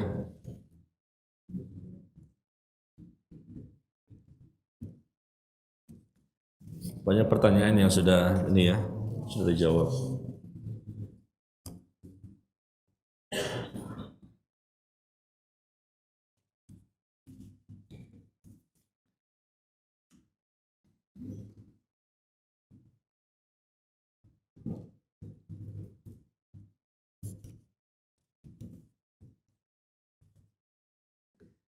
Assalamualaikum Ustadz. Waalaikumsalam warahmatullah. Manakah yang lebih utama setelah menuntut ilmu? Setelah menuntut ilmu, mana yang lebih utama? Mengamalkannya terlebih dahulu atau mendakwahkan, menyampaikan pada orang lain? Gimana mau menyampaikan, kita aja belum? Ya tentunya setelah kita menuntut ilmu, kita amalkan dulu. Al-ilmu qabla al-qaul wal amal. Ilmu terlebih dahulu sebelum berbicara dan beramal. Maka setelah kita berilmu, kita mengamalkan, setelah mengamalkan baru mendakwahkan. Afan Ustadz di luar tema, boleh nggak nih? Asal jangan di luar masjid. Ana mempunyai putri yang sudah berumur 10 tahun. Dahulu ketika lahir, Ana sudah minta ke dokter agar anak Ana dikhitan. Tapi si dokter dan pihak rumah sakit menolaknya dengan alasan peraturan pemerintah. Jadi saat ini, apakah anak Ana sebaiknya tetap disunat? Sekarang sudah berumur 10 tahun. Iya. Menurut pendapat yang saya anggap lebih kuat, dan ini pendapat jumhur mayoritas para ulama, bahwa khitan itu wajib bagi laki-laki dan wanita. Ada sekitar 6 hadis yang pernah saya tulis dalam satu artikel, ya, 6 hadis yang Rasul Shallallahu Alaihi Wasallam menceritakan tentang masalah khitan yang berkaitan laki-laki maupun yang perempuan. Di zaman Nabi pun kita lihat siapapun wanitanya yang masuk Islam maka mereka berkhitan, ya. Dan berkhitan ini banyak manfaatnya untuk para wanita, untuk lebih menyenangkan suami, wajahnya lebih berseri-seri, lebih berceria, dan untuk bisa menekan atau bisa mengendalikan syahwat. Makanya para wanita, orang-orang kafir itu nggak bisa mengendalikan syahwat.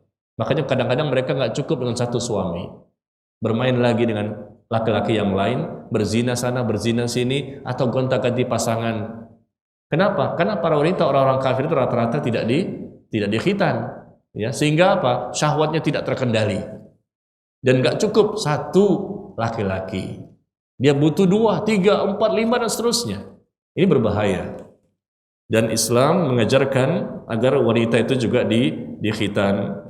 Dan apabila sudah bertemu 2 khitan, kata Nabi, maka hendaknya mereka mandi junub. Apabila sudah bertemu 2 khitan, berarti itu wanita juga sebetulnya berkhitan. Dan ini merupakan satu hal yang lumrah terjadi di zaman Nabi dan para sahabat dan generasi berikutnya. Sebetulnya kalau seandainya rumah sakit nggak mau, kan masih ada tempat yang lain. Masih banyak. Rumah khitan ada, bidan ada, ya. Tapi kalau kita mengadakan rumah sakit, memang kebanyakan rumah sakit saat ini nggak mau. Karena mereka mendapat tekanan dari badan dunia untuk tidak boleh mengkhitan wanita. Itu kesalahan. Dulu, di puluhan tahun yang lalu, rata-rata rumah sakit mau menerima. Tapi semakin hari ke belakang, mereka tidak mau menerima. Tapi kita lihat, rumah bidan banyak. Rumah khitan banyak. Dan bidan pun banyak yang mau untuk bisa mengkhitan. Maka masih ada alternatif, ya, dan masih banyak peluang-peluang, dan cari informasi sebanyak mungkin. Karena banyak ikhwan dan akhwat yang tahu di mana orang yang bisa mengkhitan dan mau mengkhitan.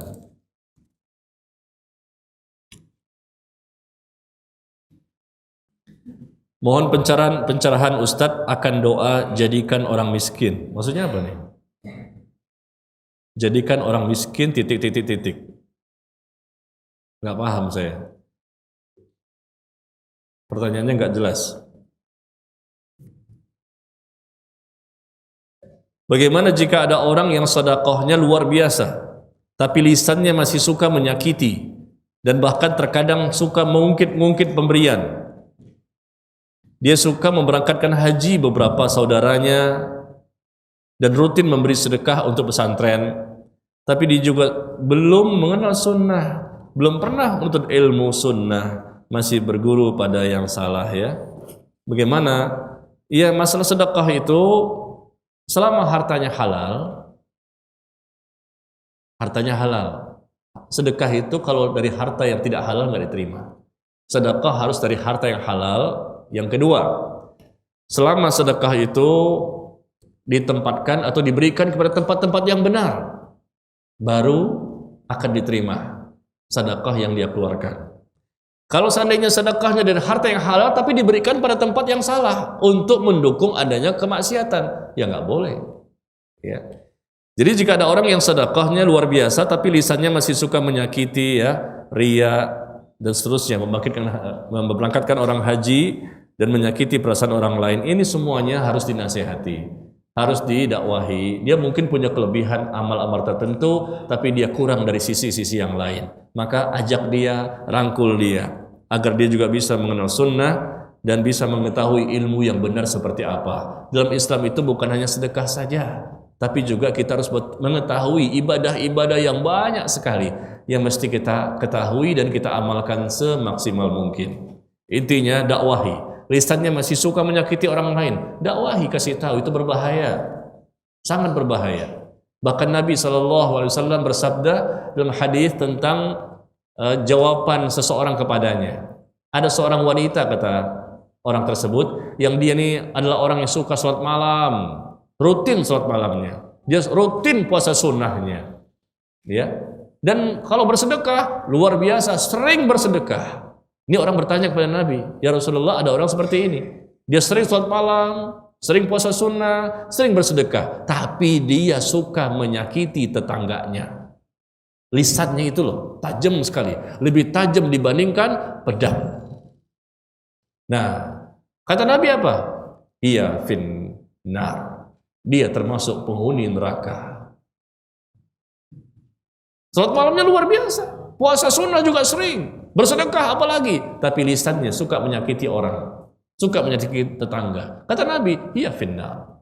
Tapi ada orang lain, wanita lain dikatakan, dia itu kalau salat malamnya ya jarang, puasa sunnah juga jarang, kemudian juga sedekah ya paling secukupnya aja. Dia juga orang miskin kok, nggak bisa banyak-banyak, tapi dia tidak suka menyakiti orang lain, nggak suka menyakiti tetangganya. Kata Nabi apa?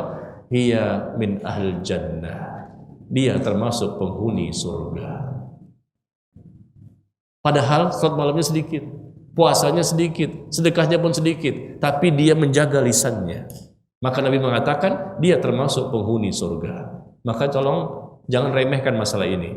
Ya, kita mentang-mentang udah banyak nih. Kayaknya anak luber Pak Ustadz, mubazir ya. Karena apa? Udah kebanyakan amal. Jadi merasa kalau dosa dikit pun nggak masalah lah. Menyakiti orang nggak masalah. Stok anak masih banyak. Kemarin anak tahajudnya berapa tuh?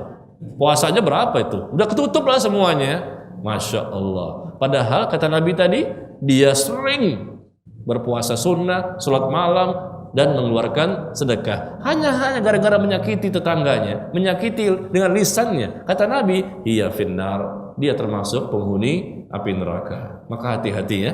Na'udzubillah min dzalik. Dan sesuai tadi dengan instruksi, sami'na wa ata'na, Pak Ustadz sampai jam 3. Udah cukup jam 3 tuh ya, insyaallah. Saya minta maaf, pastilah ada kekurangannya. Mudah-mudahan bisa dipahami, bisa dimengerti apa yang saya sampaikan. Apa tema kita hari ini? Sudahkah ilmu menjadi berkah dan bermanfaat? Berapa indikasi tadi? 6, 7. Tambahin dari 7 apa yang terakhir?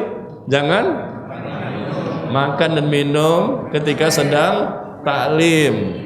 Masya Allah, ingat itu. Nanti kalau ada yang melakukan, ingatkan lagi ya. Bisa jadi ada yang lain yang tidak hadir pada hari ini. Demikian, semoga Allah kuatkan iman kita, Allah kuatkan ilmu kita, Allah kuatkan amal kita. Semoga Allah berikan hidayah kepada kita semua, dan semoga kita selalu bisa istiqomah di atas Quran dan Sunnah. Ya, dan Allah jadikan ilmu kita berkah dan bermanfaat. Bermanfaat untuk diri kita, keluarga kita, dan kaum muslimin, bahkan manusia pada umumnya.